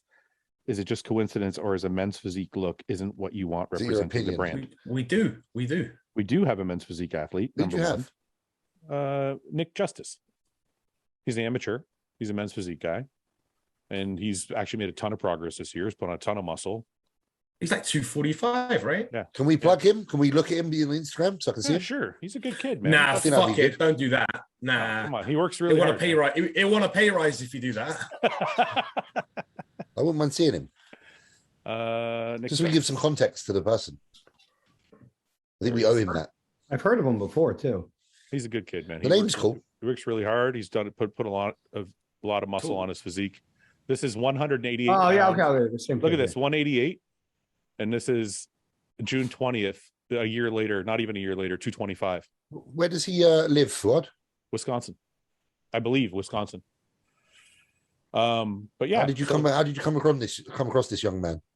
Oh, he was using our products, and he was he was tagging us and all. He was using our products, and he's tagging us all the time. Nice. And I liked his physique, and I liked the way he promoted. So very nice, organic. I know the word organic again, but a nice organic introduction. Yeah, I figured, well, if he's using the products anyway, and he works really hard, and I don't know, he's put on a ton of fucking muscle. Cool. So again, with the men's physique guys are always coming at me with this shit. I'm like, I don't have anything against men's physique guys, man. I don't. But is it what our brand is about? No, Hostile is not a men's physique brand. It's more just about guys who work really fucking hard. And Nick has put on 40 pounds of muscle in under a year. So obviously, I'll say this: there are plenty of men's physique guys that work plenty hard enough. Yeah, they just the look doesn't match up with what we're used to as open class bodybuilders, but they're still working. Yeah. They're still training hard. Yeah, no, definitely. Somebody responded. I just got another like 2,000 followers there from men's physique. I don't want to. I should read this response, but it's okay. I'll leave it. Definitely want to. The guy responded to him. Somebody responded to him, said he already sponsors females. He doesn't need any more. Oh my god, that's a good joke. Like, come on, the guys. If you take this too fucking seriously in the industry, you're fucking too soft. Joke. Men's physique with their big clits. James, how many holes does a straw have? 2. One. We're gonna say that. One. Thank God I'm not the only. Thank God I'm not the only dumb one. Man, fuck. One. You idiots. I said 2. Off the top of my head, I said 2, and Ian was like 1. You idiot. It was a trick question. Yeah, it was a trick question. I fell for it also. Don't worry. So did Paul. How many holes do you have?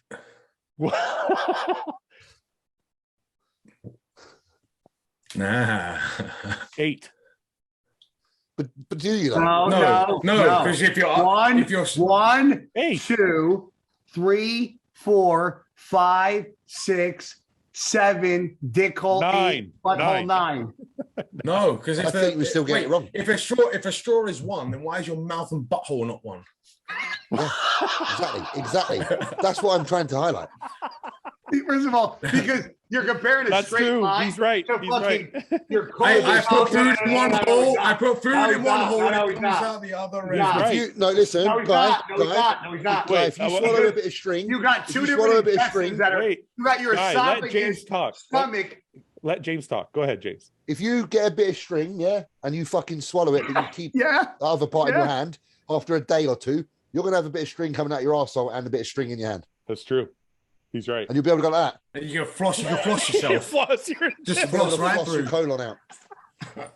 Try it. You flush everything. You just floss in everything. Clean out your inside. You do the middle tooth right down to your asshole. Like it's a new cleanse technique. I dare someone to do that. See, if they die, right. I'm not accepting responsibility. 8 holes. Wait, actually, you look that up. Wouldn't that work for your ears too? Then, because it doesn't go right through. You're all. I think it does. You're all idiots. Why? We'll just look online later. Okay, look. And your nose is connected. Like you can, right? Exactly. That's why I'm saying it. Yeah. You lot coming at me with the whole it's connected shit, so I've got to throw it back at you. But then again, do you know what? Your asshole and your fucking mouth, they're connected, but so is your fucking penis and your asshole. No, they're not. You can't put a string in your penis hole and it come out. No, hang on. Yeah, you could. You can. There is a way you can definitely put something through your cock and come out your asshole. How? There's ways. That's not connected. You'd have to go up into the bladder. You'd have to go up into the bladder, then back through the intestine, the stomach down. Yeah, you will have to go to a certain point in your body and then you split off the fork. Well, if you said that, it's all one hole. Everything's connected. If you're going to say that, maybe we are just one hole. One hole. James. This question's yet to be answered. I'm going to look online extensively later. There's a gray area on that. Up on sure. Google, if your mouth and your ass is what we're talking, is it really one connected hole? Yes, you're a human straw, guy. That's what it is. I'm not that short, fucking Ben. Nice straw, Cisternino. This podcast is like. Hole. This is your mouth and asshole considered one hole? Yes, it's a tube. Actually, you can literally run a thing from one end through the other without causing trauma. Told you. Well, it depends what the thing was. That's not strict. Has to be pretty kind to you. This is brilliant.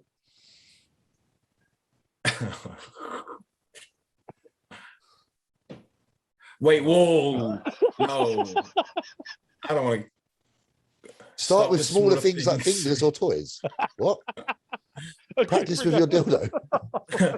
I don't want to go down this rabbit hole. Google. Behave yourself, Google. Today's podcast. Can we get back to bodybuilding? Can we get back to bodybuilding? Okay. Idea for the new Olympia qualifications. Top 8 automatically qualify. No, automatically no. No. Top 8 no points. There should be no points. Let me finish reading this just in case it makes sense. Top 8 qualify automatically. 8 spots are open. Shows are done in qualifying series. Example, winning a tier 3 show qualifies you for a tier 2 show, which qualifies. That's like no, the body's going to get wrecked. By the time they win a tier 1, their body's going to be wrecked, and they're going to get nowhere near that top 10. Yeah, they can't do that. It should be winners only. Do you know my opinion? I said this the other day. My opinion is this. Can I say this? Yeah, go ahead. Everyone should be entitled to as many shows as they want, and they can win whatever check they want. But the qualification for the Olympia, if the person is already qualified, should be passed down to the next person. I agree with that. I don't think so. I agree with that. I do. I'll tell you why, James. I'll tell you why. I do. No. I'll tell you why. It's just one of the things I said on the last podcast, because I think there's 30 people qualified or something like that for the Olympia right now. No. Seriously, listen. So I was saying that, they have the top 5 qualify for the next year.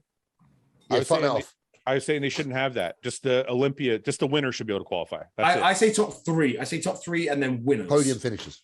I think nobody except Mr. Olympia. That way, more guys have to compete. Tier 1 guys have to compete, and less guys will end up getting to the other side. Yeah, but I think there should be 10 shows a year. Yeah. Go ahead, James. I think there should be only a certain amount of shows a year, like maybe 1 a month. 12. That would also help. Yeah. Well, perfectly. We talked about... I still think that rule. I think everyone should be allowed to do as many shows they want so they can win money. But I do think the qualification should be passed down to the next person if they've already qualified. So at the Arnold, Patrick for me would have qualified for the Olympia there. Yeah, but then the numbers stay big. Like you keep more people at the Olympia. The whole point they won't stay that big. They won't stay that big. But here's the thing: most bodybuilders are gonna want to have the time to do well at the Olympia, so they're not going to go on a run of shows. Yeah, exactly. Yeah. I think if you did top 3 and winners only, that's how you get the best of the best. I think you do. Nobody qualifies except Mr. Olympia, and nobody qualifies except for winners. That's it. Yeah. Okay. So we're saying the same thing. I'm just saying 1. You're saying 3. I'm saying. But I don't like. Me and Guy are gonna stick up for our point. Okay. I just feel like the Olympia should be like 15 guys. It should be so. But it still would probably be 15 guys because one person. There's certain people out there that like to do multiple shows. Yeah. Because they want to win the money, and that's fair. As a job, if you have an opportunity to win 10 grand, hold on. Let me say this. Free. When I started competing. It was fucking top 3 for the Olympia qualified. Okay. Yeah, I know. So in every fucking show. Yeah. And then it went from that to only winning. Yeah. So in my opinion, they made a drastic cut in competitors by doing that. Not totally, because they also added 5 people. It was 5 people. And there were way less shows then as well. So top 3, it didn't get you. If you need top 3 now, it's fucked. You're screwed. Like there's way more shows now, Guy. And when they took away the top 3, they added 5 people from points. Now I would say this. Yeah. Take away the points. Yeah. Okay. Yeah. And then winners only, like they're doing. And if a winner wins more than once, then the second place gets the qualifier. I think agree. Only winners. I'm gonna do because now, hold on. Now you're taking away 5 people right off the bat. Yeah, you're taking the points. No, because points now is already only 2 people now. I think they've reduced. So now take the. I do think points should be off, right? We all agree points. Yeah, so the points are gone. I think top. I really do think top either 3 or 5 at the O. I don't think it should be 1. It should be at least the top 3 in my eyes. Okay. The top contenders. Yeah. I think the top 1. I think just the guy who wins. Nah. Maybe the second place guy, just so there's like a little boat somebody else has just as if much. You're gonna do gold and silver, you got to go gold, silver, bronze. Yeah, you got to do bronze as well. You have to do all 3. Well, if you're gonna do that, you got to do 4, 5, That's and 6. That's a slap on the face, guys.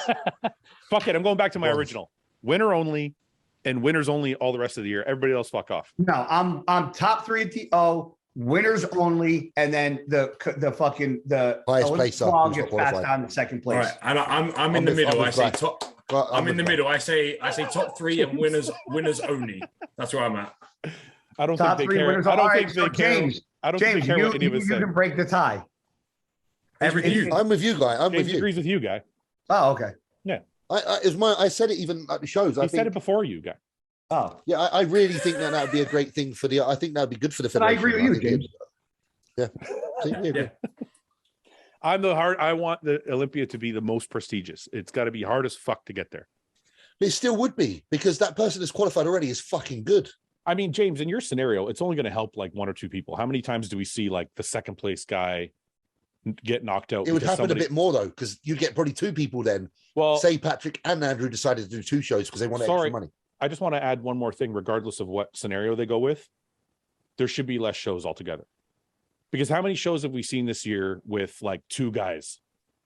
Like Vancouver was Ian and Antoine, and everybody else was kind of like not on the same level. Oh, so you're saying Ian's qualification doesn't count? No, because Antoine was there, which is hard. He's not qualified yet. No, I'm saying I like to see deeper shows like Texas or Tampa. So I think if you had less shows, the lineups would be deeper. And that would also make for less people at the Olympia. I like the idea of one a month. Yeah, I mean, even one a month, because right now there's a lot more than that. So yeah, but if you did one a month and top three, that's 15 at the Olympia. We're not. Oh yeah. Perfect. And I think, I don't know why they wouldn't do that anyway, because the promoters would make more money, because if more athletes are coming to their show, more fans are going to come to the show, more people are going to buy the live stream. Because promoters, I know some promoters are complaining now that they're not making money, but it's because there's so many shows that it's like. I'm surprised you didn't go get a rifle to get that fly. What did he get? He got an electric fly swap. But... Okay. It's an interesting one, that topic, because it's like whatever we say on this is not because of anything negative. It's because we actually want to help the sport. I just think. Wait, also, you said a minute ago, and I don't know if it was a slip. You said regardless of what scenario they go with, are they looking to change it, or is that just us? Oh no, that's I haven't heard anything. I haven't heard that. I bet you they would be, though, because it's got to be very costly for the Olympia to bring out 30 bodybuilders. There's something like 70 fucking classic guys or something like that. I think there's all the bikini girls. It's like it's got to be really costly for them to pay for all the flights and all the hotels. So I guarantee you, they got to you get a bit of money towards your trip and stuff, don't you? Each. Yeah, and you get a per diem and stuff. So like, it's got to be in their best interest to be like, look, we're going to pay. Maybe everybody qualifies, but we're only paying for the top 15 to come out. Maybe that's something they might do too, right? So, which I also think is weird, because if you qualify for the biggest show of the year, they should bring you out. So, yeah. How do you know who the top 15 is? Maybe the first 15 that qualify. Or they get reimbursed on the back end. No. Or you do tier shows. Like if you qualify at tier 1 or tier 2 shows. No, forget that. It should be winners. It's winners. No. I'm not saying the other guys don't qualify. I'm saying if you qualify at a tier 1 or tier 2 show, you're paid to go there. Like you get your flight and hotel paid. And if you qualify at a tier 3 or tier 4 show, you still can go, but you got to pay your own way. That would save them all the money for paying like for all the other guys. You know what I mean? Why are we worried about their accounts? I'm saying they have to. I'm not there. I'm saying they have to be worried about their accounts. Like you're just saying they're not looking into it, and I bet you. I don't know if I was saying I bet you behind the scenes they are, because it can't be. A tier show is going to be based on how good the show is, and you can't. Well, they already have tiers for the show. Because who turns up makes the show. No. Get a show that's technically meant to be tier 2. But it's better than the tier 1 because the lineup's better. No, I know that, but I'm saying as far as the IFBB goes, they've already classified the shows in tiers 1 through 4. Yeah. Right. Like Toronto. What was the Arnold UK? I think that was second tier or first tier. I can't remember. There's a list somewhere, but I think all the Arnolds might be first. I know like Toronto, New York, whatever. They're all like tier 2 shows, and then I think like New York's a tier. Let me look it up. See if I can find it. New York's always been. We consider it a big one, don't we? Yeah. Yeah, I thought it was a tier 1. I thought that and the Arnold were tier 1. No, Olympia. No, obviously Olympia. All the Arnolds are. I think it was only New York. I thought it was New York and Chicago were tier 1. Pro rules, pro news, pro event info, pro schedule by division. No. What would I type in? Tier levels for IFBB pro shows.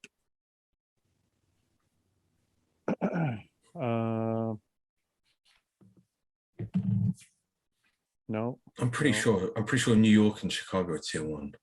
New York, I seem to remember being like a higher tier show. Oh wait, I think I got it here. Maybe. Let's On screen. I am. Okay, so tier 1 contests: Arnold Classic USA, Rising Phoenix. Tier 2 contests: Arnold Classic Australia, Brazil, UK, Pittsburgh Pro, New York Pro, Tampa Pro, Toronto Pro, Japan Pro. Oh, so you get more points. Yeah, you get more points for these, right? And so I got like 7 points even just from the Arnold life. Yeah. Tier 3 contests are Chicago Pro, Romania, Legion, Puerto Rico, Prague, and tier 4 are all other contests. No, really, look, men's bodybuilding divisions will get 5 for a win. It's different from men's bodybuilding. That's for everyone else. Oh, no, sorry. Okay, all right. My bad. So this is the way it's set up. So all I'm saying is like all of these shows down here, you would have to pay your own way to get to the show.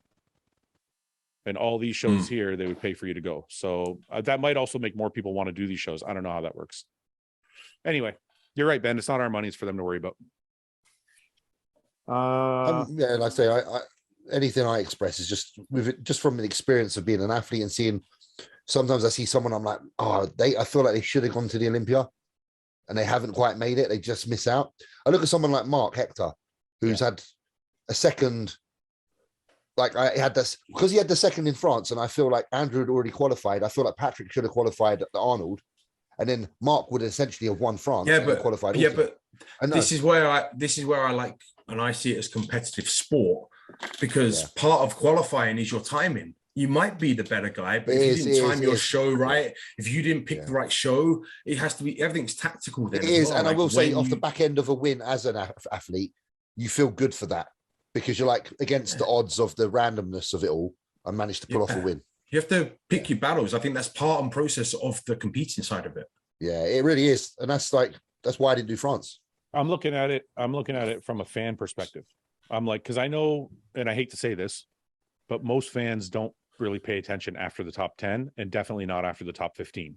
So if there's 30 guys doing the show, it's like, are people really going to be paying attention? Do they even place anybody after top 15? Because here's the other thing as well. How the fuck are you going to get compared to the top 3 from last year? If you're way in the back, you're not. If this is your first, you're not even going to get a look, really. You're not going to get put in that lineup unless you're very.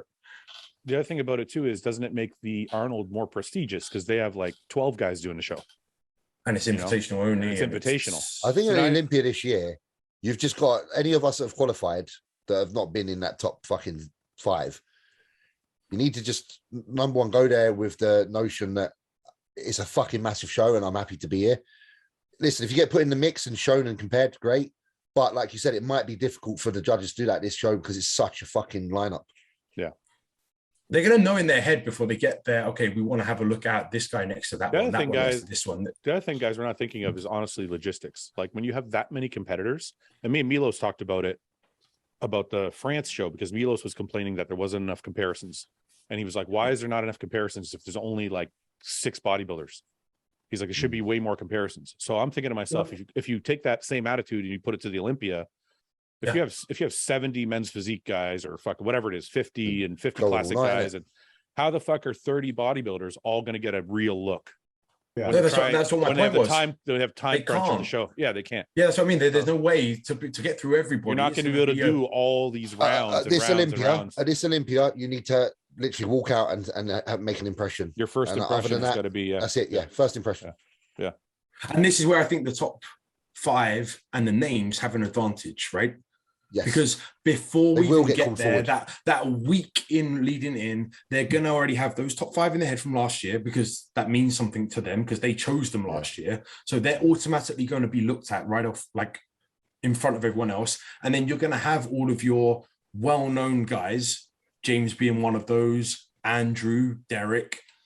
They're all going to get that next look. And then everyone else are they really going to get compared? The next 10 will be very interesting to see. How do those next 10 after the top 5, original top 5 look? Yeah. It could be anything. It could be anything. They already know they're going to have Ian in the mix. They already know they're going to have those certain guys in. And it's going to be hard for a newcomer to break into that unless they've got crazy hype, which A couple of them do, but well, we all know what happens when the Olympia starts, right? Everybody comes out one by one. And usually when that happens, like James said, you can automatically kind of, oh, that guy's fucking really in shape. yeah. That guy's like, I remember when Sean Roden came out, I think it was the year before he won the Olympia. He came out and I was like, what the fuck? He just looked so fucking detailed and sharp and polished. And I'm like, it was 15 where he was ahead of prejudging, right? I don't remember what year it was, but there was one year he walked out and I'm like, I've never seen that before. So I'm just saying, like, it's like James said, these guys are going to have to realize that because there's 30 people, the judges are going to be marking when you walk out by yourself. Oh yeah, let's make sure we take a look at this guy. Let's make sure we take a look at this guy. Yeah. Very important. Okay. If you had to, would you rather go to the grocery store every time you needed to, or cut your grass every time you needed to? What? It's obviously the grocery store, man. It's directed at me because I don't do either one. Yeah, I wouldn't do the lawn. Fouad would pick not doing the lawn because that's more physical. Yeah, I'd rather go to the grocery store. Fuck that. I ain't cutting the lawn. The lawn's so pointless. It's like, who the fuck wants to cut their lawn? Other than Guy. James, do you cut your lawn? No, I got fake grass. Oh, yeah. See, James is the smartest. He's got turf. AstroTurf, bro. You guys don't have grass in Britain. That's why. No, they have grass. He removed it and put turf in there instead. He's smart. I fucking took that shit away. I was like, no, fuck that. Guy, imagine you did your whole fucking lot in turf. That'd be expensive. I would charge people for practices. Yeah. Cricket pitch. If Rami, Brandon, and Hottie wasn't in the mix, who are y'all's top three? Oh, fuck. I'm not doing this right now. Yeah, that would be here all day. What are your guys' thoughts on craft beer? I don't drink craft beer. Anybody else drink craft beer? I don't drink beer, man. I don't fucking know anything about beer. I'm on a hard single malt kick at the minute. Scotch. The good life. Yeah. Cocaine. Cocaine. What Caribbean island would you want to visit? Just got married in Barbados. I think is it Saint Lucia? Saint Lucia? Yeah. I think I've been to my ex-girlfriend's father 16 was there, times. And it looked lovely. Yeah, I've been there like 16 times, so I don't want to go again. Is it nice there? My sister goes there every year. It's beautiful. It's amazing, but I've been there too much. In my child, like, we went. Every family holiday was there. Really? It was amazing, but yeah. There was years where we went twice a year. We went like twice in the summer one year. Fucking Ben's family was balling. Damn, Bro. We never went anywhere. We went to this beach down the road. Called a lake. Canvas Sands, bro. It's on a lake, yeah, and the sand. It's all seaweed where the sand is supposed to be. Is that where you got stuck swimming on the trampoline? Like you couldn't get back, and there was a Okay. Thoughts on Nathan Diasha saying he likes to run trend year round? I don't believe him. I think he's just the wind up in it. Just likes to. I think he's just trying to fuck with people. Hey, big boy. I half believe Big him, lad. half don't. I think he plays up to it, but I think he's certainly run trend more than we would deem as like the norm. Yeah, I know, but I still think he's fucking with people. I'll ask him. Yeah. I'm gonna message him. He's 90% of what he says is a wind up, and then the other half is blunt true. So you never know with him. The best Victor Martinez versus the best Flex Wheeler. Was that? I think Flex Wheeler still. I think Flex Wheeler versus Victor Martinez, the best of Just because the details. Oh. The details. Yeah. It's the details. Don't get me wrong. I think silhouette wise, I think Victor had a very unique silhouette, lots of width, but I still think Flex. Those fine lines. I think Flex. So that 07 Victor blew me away. I wonder. It was amazing. I wonder if 93 Flex Wheeler could beat 07 Victor Martinez, or is he just too small? It probably wouldn't because of weight. Yeah, wasn't he like 215? The look is like 218 or something. Yeah. The look is impeccable. No. 93 Flex Wheeler. Did he work with Aceto for this show? I don't know what he done back then. This is 93 Flex Wheeler here. That's the iconic photo. Yeah, really crispy glutes. It's like the 1 year where his glutes were like actually really dug out. Yeah. This is look like at the detail. That's like 98 Flex. 99, isn't it? Yeah. That's wild. I like that, but it looks more. I know it sounds bad, but it looks more chemical to me. Oops. Like less his natural look. Like when he's lighter, just I know what you're saying, James. It's awesome, but like this is the more natural look. Yeah, like it looks more natural look. You know what I mean? Yeah. The 98 looks just. Look at this. Yeah. Fuck, man. I think Flex Wheeler, 07 Victor. If he didn't go against the tank of the man that was Ronnie, it would have been nights out. It's just Ronnie was such a tank.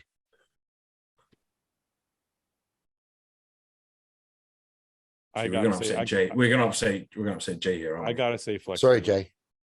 Yeah, you did come back, man, to 09 and smoke everybody. I'd have to see them next to each other to see if like what the size difference looks like, but just purely on physique, I have to say Flex Wheeler. That's not a great photo there, by the way. That one you had up. I mean, this is a good representation of what he looked like. I mean, it's crazy, right? It just he never got. That was after his comeback as well. That was after the comeback. I don't think I ever saw Victor like super sharp, because this was like his best look here in 07. To see him super sharp, you have to go to like 03 or 04, I believe. 04, I think.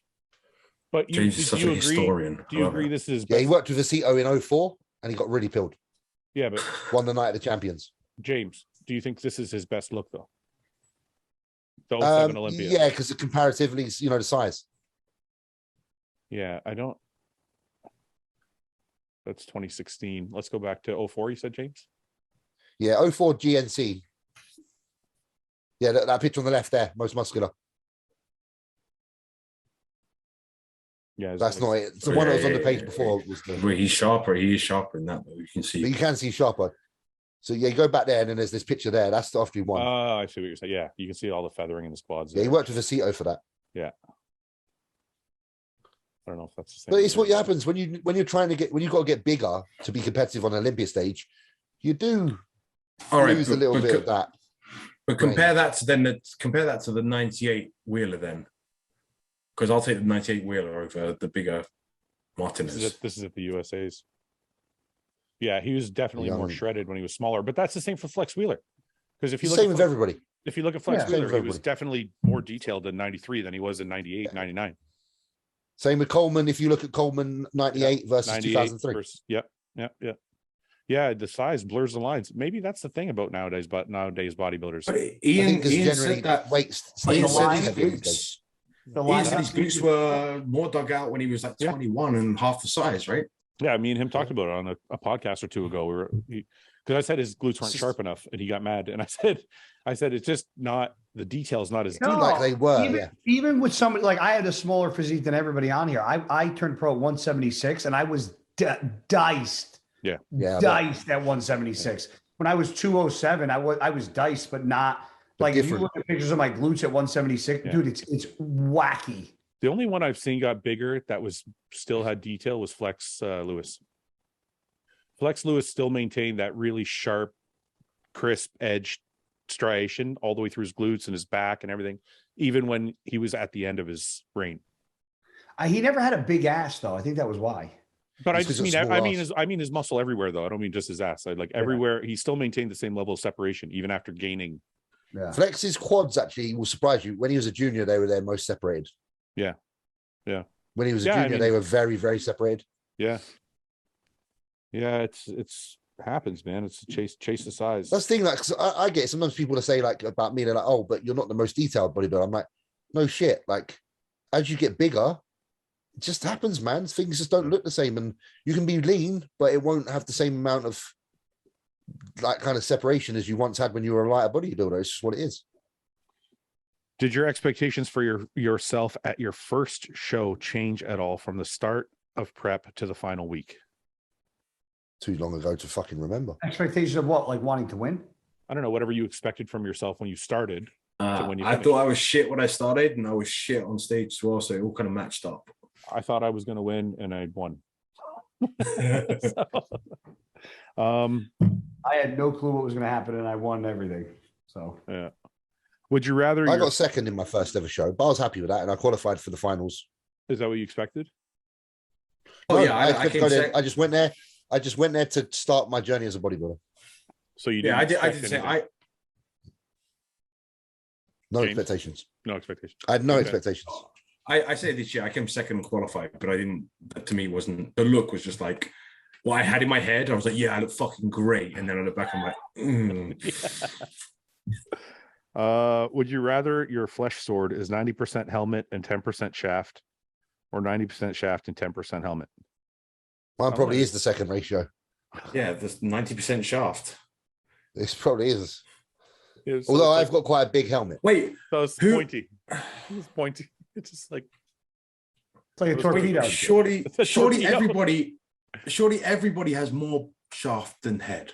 Yeah, right. Yeah, but I think he means the proportions. I don't think he means the actual. He needs volume. to say 99% because then you You get got really like this small long bell. shaft, and then the head would be like a dime. I'm trying to think of an item that would look like that, like in life, like a general item you'd pick up and look at and go, "Well, those would be weird proportions." it would be like a marshmallow at the end of his toothpick. 1 second. This is a good one. That's the one ratio. This one will get interesting. This one will get interesting. What's one thing that annoys you about each person on the podcast? Oh God! Right now, only one. Only one, Ben. He can't. I think that question should be one thing that you annoys, but also one thing that you like. Because I think you need to count. You're just trying to make it nicer. Oh, You're just trying to make it nicer. No, because I do believe you should always count. no, I think James is trying to prevent me from taking more fucking SSRIs today. I'm just thinking about like the energy of the fucking universe and balance right now. If we do this now, we're going to cause something bad rifting out there in the world. All right. So one thing that annoys me about Paul. Wait, are we going? Is it who's on the picking on people that aren't here? No, do it. Picking on everybody. Picking on everybody who's not here, though. You want to pick? No, I actually don't find anything annoying about that. I thought he meant who's on here right now. I thought he meant everybody on the podcast. Like we can't. That'll be here forever. What do you got? Somewhere to go? Yeah, just to hit. Yeah. Okay. One thing that annoys me. I don't actually find anything annoying about Guy ever really. I know he's. Well, I got plenty. I'll make up for it. Don't worry. One thing that annoys me about Guy, he doesn't fucking text back right away. That's annoying as fuck. You get so mad at that. Because I know you got your phone in your hand. Everyone gets annoyed because I know you're holding. I know you're literally holding your phone. Well, those 93 people should all be pissed off at you. 93. I hate texting. I hate it.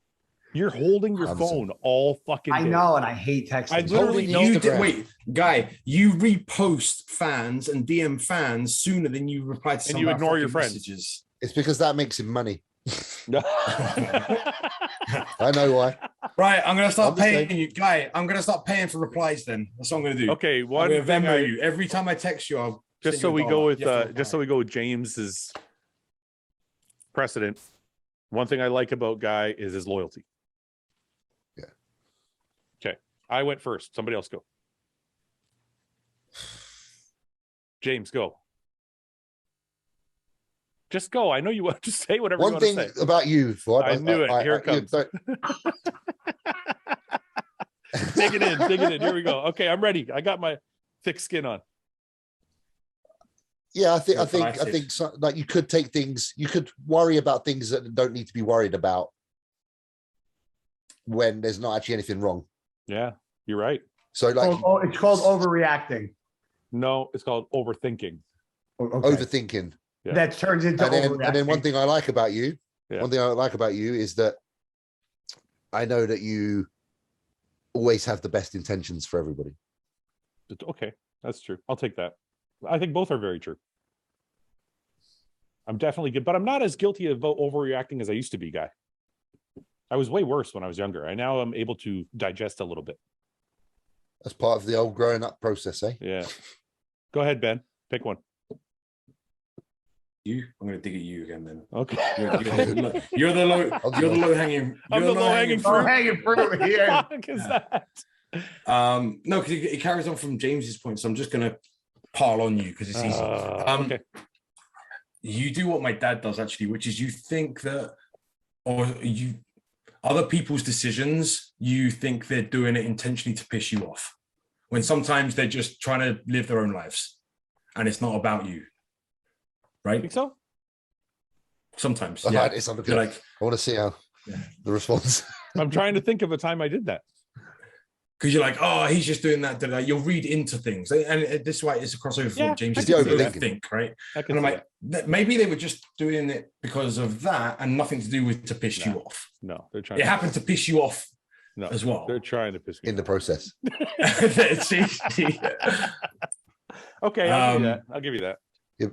It's going to parallel with James's thing in terms of you actually are very generous and you want to help everybody that you interact with, and you, like your friends in particular, you are trying to be genuine towards them. It's not contrived or for any other manipulative purposes. You know, it's funny. I think both those things go hand in hand though, because I'm always overthinking. So I'm like, that can also, it can be a fault. It can also be a positive. So like, Absolutely. I'm always thinking about how all of us could be better, or things can be better for the company, or everybody can get more out of working together or whatever.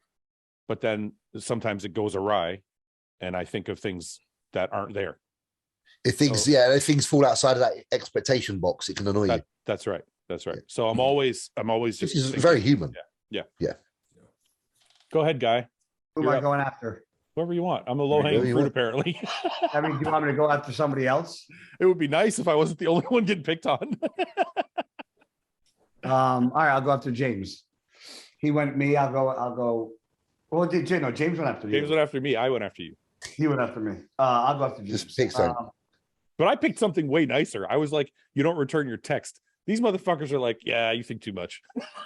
No, that's not bad. I'm joking. I know it's true. I listen. One thing I hate about James is how long the upper beard hair covers his lip, because I sometimes don't understand him and I can't read his lips. Oh, that's a lot. Yeah, that's a lot. That's a lot. It looks like his fat mouth's never moving. That annoys That's why I get called the walrus. That annoys you. Yeah. I'm glad, because it's quite it's a very It's a fixable thing. You could just shave that like in 10 seconds. And but wait a minute. So this is important though. So the whole time, here we're gonna go. My one thing that I chose is not good enough for him. So let's just no, it's good enough. I just, you know what? I actually regret coming at you, fucking James. I regret it. I should have fucking went after the low apple, and I did. It's good enough. I just want to. I'm trying to clarify something. That's all. I just want to clarify something. So the entire time you're on a podcast with James and you're looking at him, you're annoyed. Is that what you're saying? Like, your fucking face is annoying. Actually, when I got on today, I'm like, literally just said, I got on today and I'm like this. I was like, James, you just got a fucking clean head shave and you couldn't shave your fucking upper lip hair. I even purposely at the barber say, don't touch the lip. Are you going to say something nice about him now?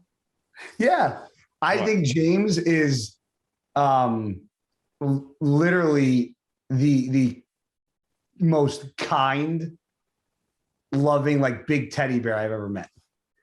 Like he cares. Like I am definitely. He cares. Like when he cares, he cares about you. He cares hard. When he loves hard. He wears his heart on his sleeve. All right. Are we done now? Are we all going to go at each other? No one's picked me. No one's shit on me yet. Well, I'm okay with that. I'm okay. I'm good. Ben was safe. Ben was safe. I'm fine. Fouad got a double help in. And listen, he almost got fucking triple threaded. I'm the host. I gotta take the shit. I gotta take the little shit. That's okay. All right, let's do one more and then we'll go. If your wife tomorrow came to you and said, I want a sex change, how fast would you sign the divorce papers? Sorry, guys. I thought that was going to be better. No, but I'm wondering, what would I do in that situation? Stop it. What do you mean? You'd fucking leave. It's like, maybe not. I'll be like, I wonder what do we call her? Wait, here's one. Would it be gay? Not in Ian's eyes. I think so. It's only gay if you're gay. Hold on a minute. That's a good question. She's still a woman. Not in gender ideology terms. How about in real life terms? I know. I'm not saying I disagree with you. What if they do the sex change? Let's just take all the nonsense in the world away. I'm just saying. Let's just use common sense here. That's a good point. All right, but what if they do the sex change? No, let's say Jen. I feel bad saying about fucking Jenica, but let's say Jenica. No, Jenica has a sex change, yeah? Yannicka has a sex change, and she's now Jack. Yeah, she's now Jack. Jack Berg. Janica. Jack Berg. So, if she has a sex change, I still love her, but let's say there's no sexual relationship anymore, but we stay together, financially commit, have a house, and just stay as like soulmates, but never touch each other in a physical way. What's that? But do you touch her at all? That's a business arrangement. Why? I banged her earlier. No, but I mean when she changes. No, probably not, because it's not what you were talking about now. I was like, mate, she got a fucking scene too earlier, son. Banged earlier. So you're not going to touch her at all? Probably not, because you're not. That's not the. Physically, that's not what you're attracted to, but spiritually, yeah, but you're already in that place. Okay, but wait a minute, James, would you turn the light? Would you turn the lights out and get a blowjob with her? This is important. Wait, I got a question. This is important. And her feet. Would you let her jack you off with her feet? Yeah, her feet aren't going to change. Her butthole's the same. Her butthole's the same. Butthole, same butt. No, but this is what I'm trying to say. I'm saying in the scenario where there is no longer sexual contact. No, but wait a minute. I actually have a question about this, James. You're still going to love her. She's physically going to be different. So what I'm saying is, if Yannicka all of a sudden tomorrow was 400 pounds, would you stop sleeping with her? I don't have sex with something I'm not attracted to. Are you going to bang her when she's 90? But you are attracted to her emotionally. No. I love her. her, but to look at, I'm repulsed. If she's 400 pounds. If she's 400 fucking pounds. Okay. I had to make sure I put that part in. I had to make sure I put that part in. It's on that fucking cardio. But honestly, like, I'm being serious now. Like, if you're no longer like physically drawn to someone, does that mean your relationship's over, or can you still have a relationship? I feel different. I feel differently. I feel like if you love someone, then your love for that person, like if you're together, would it oversee that? It transcends your looks. Okay, so if someone gets a sex change tomorrow, you're staying, like I'm saying. No, but hang on. Is it not the same thing when I'm like 70 and Denise and I still have sex? I would have preferred she looked like she still does now. Yeah, no, because there's a sex change. No, but I know, but it's still the same person. I still love that woman. That's what I'm saying. You love the person. You don't love her because but now, that's what I'm saying. So, but do you love them enough to accept their sex change? And you sensitive fucking losers talking about this shit. What are you talking about? Listen, you're just trying to be right? The question was, is it if your Starbucks girl gained 100 pounds tomorrow, would you still date her? No. I'm not talking about that's weight gain. Obviously, hang on. You don't love her. If I was dating a girl and she wait, hold on. What? I said that's because you don't love her. Hold on. If I was married and my wife gained 100 pounds, unless there was like an issue or something like seriously wrong with her, if she just gained 100 pounds because she's a fat slob and like can't stop eating, bye. Yeah, you would say something first. You'd say, "Love, you're getting a bit portly. You need to get." But what if she couldn't get under control? You just leave? If she can't get her hands going, if she couldn't get her fat hands from going from here to her face and couldn't stop that, I'm out. Oh, dude, that's why you're not married. You don't have this any is probably flexibility. why you're hold on. Hold the fuck on. If I go to the gym every day and I keep up looking a certain way because it makes me feel good and I want the person that I'm with to be attracted to me, and they let themselves go down a fucking rabbit hole of donuts and fucking pasta and pizza and they look like fucking shit, and that's not the person physically that I fell in love with, I look at. You're basing your relationship purely on looks. Yes, he is. No, hold on. Yes. we're talking about, I can't sleep with somebody that I'm married to my best. I'm married to my best friend. So if she put on 100 pounds, if she got a sex drive, no, I fuck sex drive. Sex drive. Yeah. Look, if I was married and my wife came to me and was like, "You're gaining weight and it's like becoming unattractive. Like you need to do something," I would do something. What if you couldn't? What if you tried and you couldn't, and then she left you? Would you be like, tried how? What if you tried to do cardio and you just couldn't stop eating and you just kept gaining weight? That's not trying, bro. Dude, you're talking about this like the only reason we've evaded the fucking question. No, we're gonna go back to it, James, but this is important. No, he just wants to put me on the firing squad real quick. I just think your relationship is about way more than looks after a year or two or three of being together. It is. But so you're not going to leave your wife. No, if she's gained but weight. I still want to be attracted to the person. Yeah, but you're attracted to them because you've been together for so long. You're not attracted to him. Listen, how long? If some are you talking about going from 40 to 60 to change that happened? That's fine. Watch. Let's say, God forbid, Summer has breast cancer tomorrow. She has to cut off her boobs and she has no boobs left. Maybe she loses her hair. Oh, you're not leaving her. Of course you're not. Wait a minute. But then she recovers, but she still doesn't have any hair or any boobs. And I'm not attracted to her anymore because she was beautiful with hair and boobs. You would be attracted to her. What's the difference? That's not the same thing. What's the difference? What's the difference? That's not because it's not self-induced, you idiot. It doesn't matter. All right. Yes, how does it fucking not matter? How is one person, hold on. How is one person being a fat fuck and one person having cancer not the same thing? There's no way. Okay, fine. I'll give you a better scenario. What if a woman has twins and then she can't lose the weight after? Look, my mom gained weight after every kid, right? She went from being 120 pounds. After every child, she gained a certain amount of weight that didn't come off. My dad's not going to be like 5 years later, oh, you weigh 180 pounds? I'm fucking out of here. Hold on. I did not say that. You just said I said if it wasn't from a break. Yeah, he's twisting. James, he's twisting my words, isn't he? All right. Twisting my words. Wait, a little bit to step in. Wait, but okay, so you get married. Say you get married next year, guy, right? And then you're with her for 25 years. She's going to be 25 years older than she is now. She's going to be less attractive than what? Yes. Agreed. Okay, you're going to stay with her.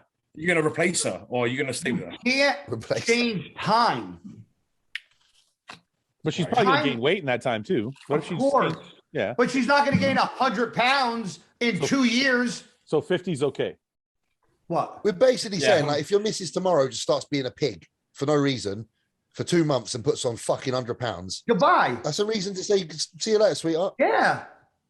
Wait, for 2 months, if my wife ate like a pig, I'd be like, there's probably something deeper going on here. Let me get to the bottom of this. Oh, that's what I'm saying. But if there's not, you say to her, why? She just goes, I just like fucking eating. I know, we don't got to turn this into a fucking goddamn therapy session. Guy just wants to run away. We're not trying. I'm out. Fuck it. I don't care. Anyway, we weren't even talking about weight. We're talking about fucking sex change. Okay, fine. I don't think I could stay with my wife if she changed her sex.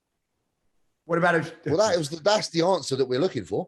Yeah, I don't think I can. What happens if Summer had an Uber Eats problem and like couldn't stop Uber eating and gained 100 fucking pounds in 2 months? I'd probably gain 100 pounds. And would not. And she told you, I'm not going to stop eating like this. I love being. Well, I love this. He'd be delighted. Seeing how supportive I am, I would probably do it with her.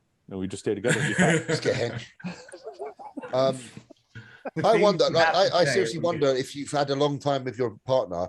If, like I said, I genuinely wonder what you would do in that situation. Would you sit it out and stay with them and have this relationship that's like still based very heavily on trust, but it's just not sexual, but you're like best friends? I understand. I got a son, right? So what do I like? That's but would you stay together and just be two parents and still, be supportive? Yeah, I honestly think this is a simple question. We'd have to have a conversation and maybe be like, look, I have my sexual needs that I'll take care of, but we'll stay as a family. Or I don't know. Maybe something like that. I understand what James says. The only question is, where does the sex come from then? Does Yannicka or Jack now? Does Jack think, is Jack like, you know what? It's cool. You can go bang whoever you want. Just come home and sleep with me. Like, are you still sleeping in the same bed? I don't know, because maybe Jack then likes, what if Jack wants to bang a woman now? Yeah. But you want in on that. Are you going to start having threesomes? Yes. Yeah. Yes. Oh, there you go. It's win-win. That's win-win. You now live with you. This is actually not bad. You get to bring in a toy every now and then. What happens if you and Jack are laying in bed and you feel like a cold hand touch your thigh? Well, I'm just how dark you know what? Depends how dark the room is. You know, the thing about Jack is Jack would probably have an easier time picking up women for you. Yeah. So Jack can help me. Jack would be bringing the women home, and you would be having threesomes with them. Jack can speak Norwegian. That's right. James, get me some Norwegian chicks. I have a word. Have a word with a good surgeon. I don't know. I honestly, I think that would make a very good film. What would you call it? Jack 3D. Jack 3D. Honestly, it is actually a tough question, but not really. We need Will Smith at his best to do this film, this script. The guy, is he transitioning or is he dating somebody who's transitioning? Yeah, he should transition, but from a male to a female. Nah, you wouldn't make it. No, you need like a Martin Lawrence for that. Yeah, he's with a woman. He's with a woman. He's with a woman. I think he's with a woman, like someone who's very, very attractive, and he's the guy to being a woman. Yeah, I think Brad Pitt should be the girl because he could transition and probably look like a woman. No, I think of Martin Lawrence because he does all those fucking movies where he's like the fat woman. No, it's not comedy. No, Jared Leto. Wait, James is being serious. It's not a fucking comedy. I'm dead serious. This is BAFTA award-winning shit I'm talking about. Oscar stuff. Jared Leto should do it. Transition. Jared Leto. That would work. Yeah. Jared Leto should do it. Absolutely. Yeah, I would watch this film and I would feel everything I need to feel. This is great. I like shit like that. I miss you, James. I miss you guys. I needed this today. You understand. There's depth to this life. James, how long are you staying at the Olympia after Vegas? Are you going home right home or no? I know I'm there till Monday at least, so a couple of days. Because the show's Saturday at finals. Texas after party. I was going to say that we should all go to Texas after. Listen, if I need to extend anything, let me know because I've got time to fucking extend stuff. You know what I mean? We should all go to Texas. I do know what you mean. All right, let's talk about it. I actually booked it all this morning. Booked it for this morning. I got to book all my shit too. Guy, you got to tell me what you're doing so I can book your shit too. I'm going to Vegas, baby. Are you coming to the booth? Yeah, I told you I would. All right, we got to book your flight too. Blackstone got a booth or no? No. He's going to be doing. Gas has a house there too. So yeah, you watched the Olympia from the house last time, didn't you? Prejudging. Yes. That makes sense. Saves 150 quid or whatever. Yeah, but if you're at our booth, we're gonna have a ticket for you. Okay. So that's what's good. There you go. Anyway. Okay, guys. Thank you. We'll catch up next week. Yes, sir. Okay, boys. Good to have a good one, man. Take it easy, all right, boys. Assalamu alaikum. Bye. Thanks for watching. Please subscribe, share with your friends, and like the video. And if you get a chance, check out the description for all the different links to all the different places you can find Hostile and myself. And lastly, check out hostile.com for our new line of supplements and all of our apparel and gear. Thanks again for watching.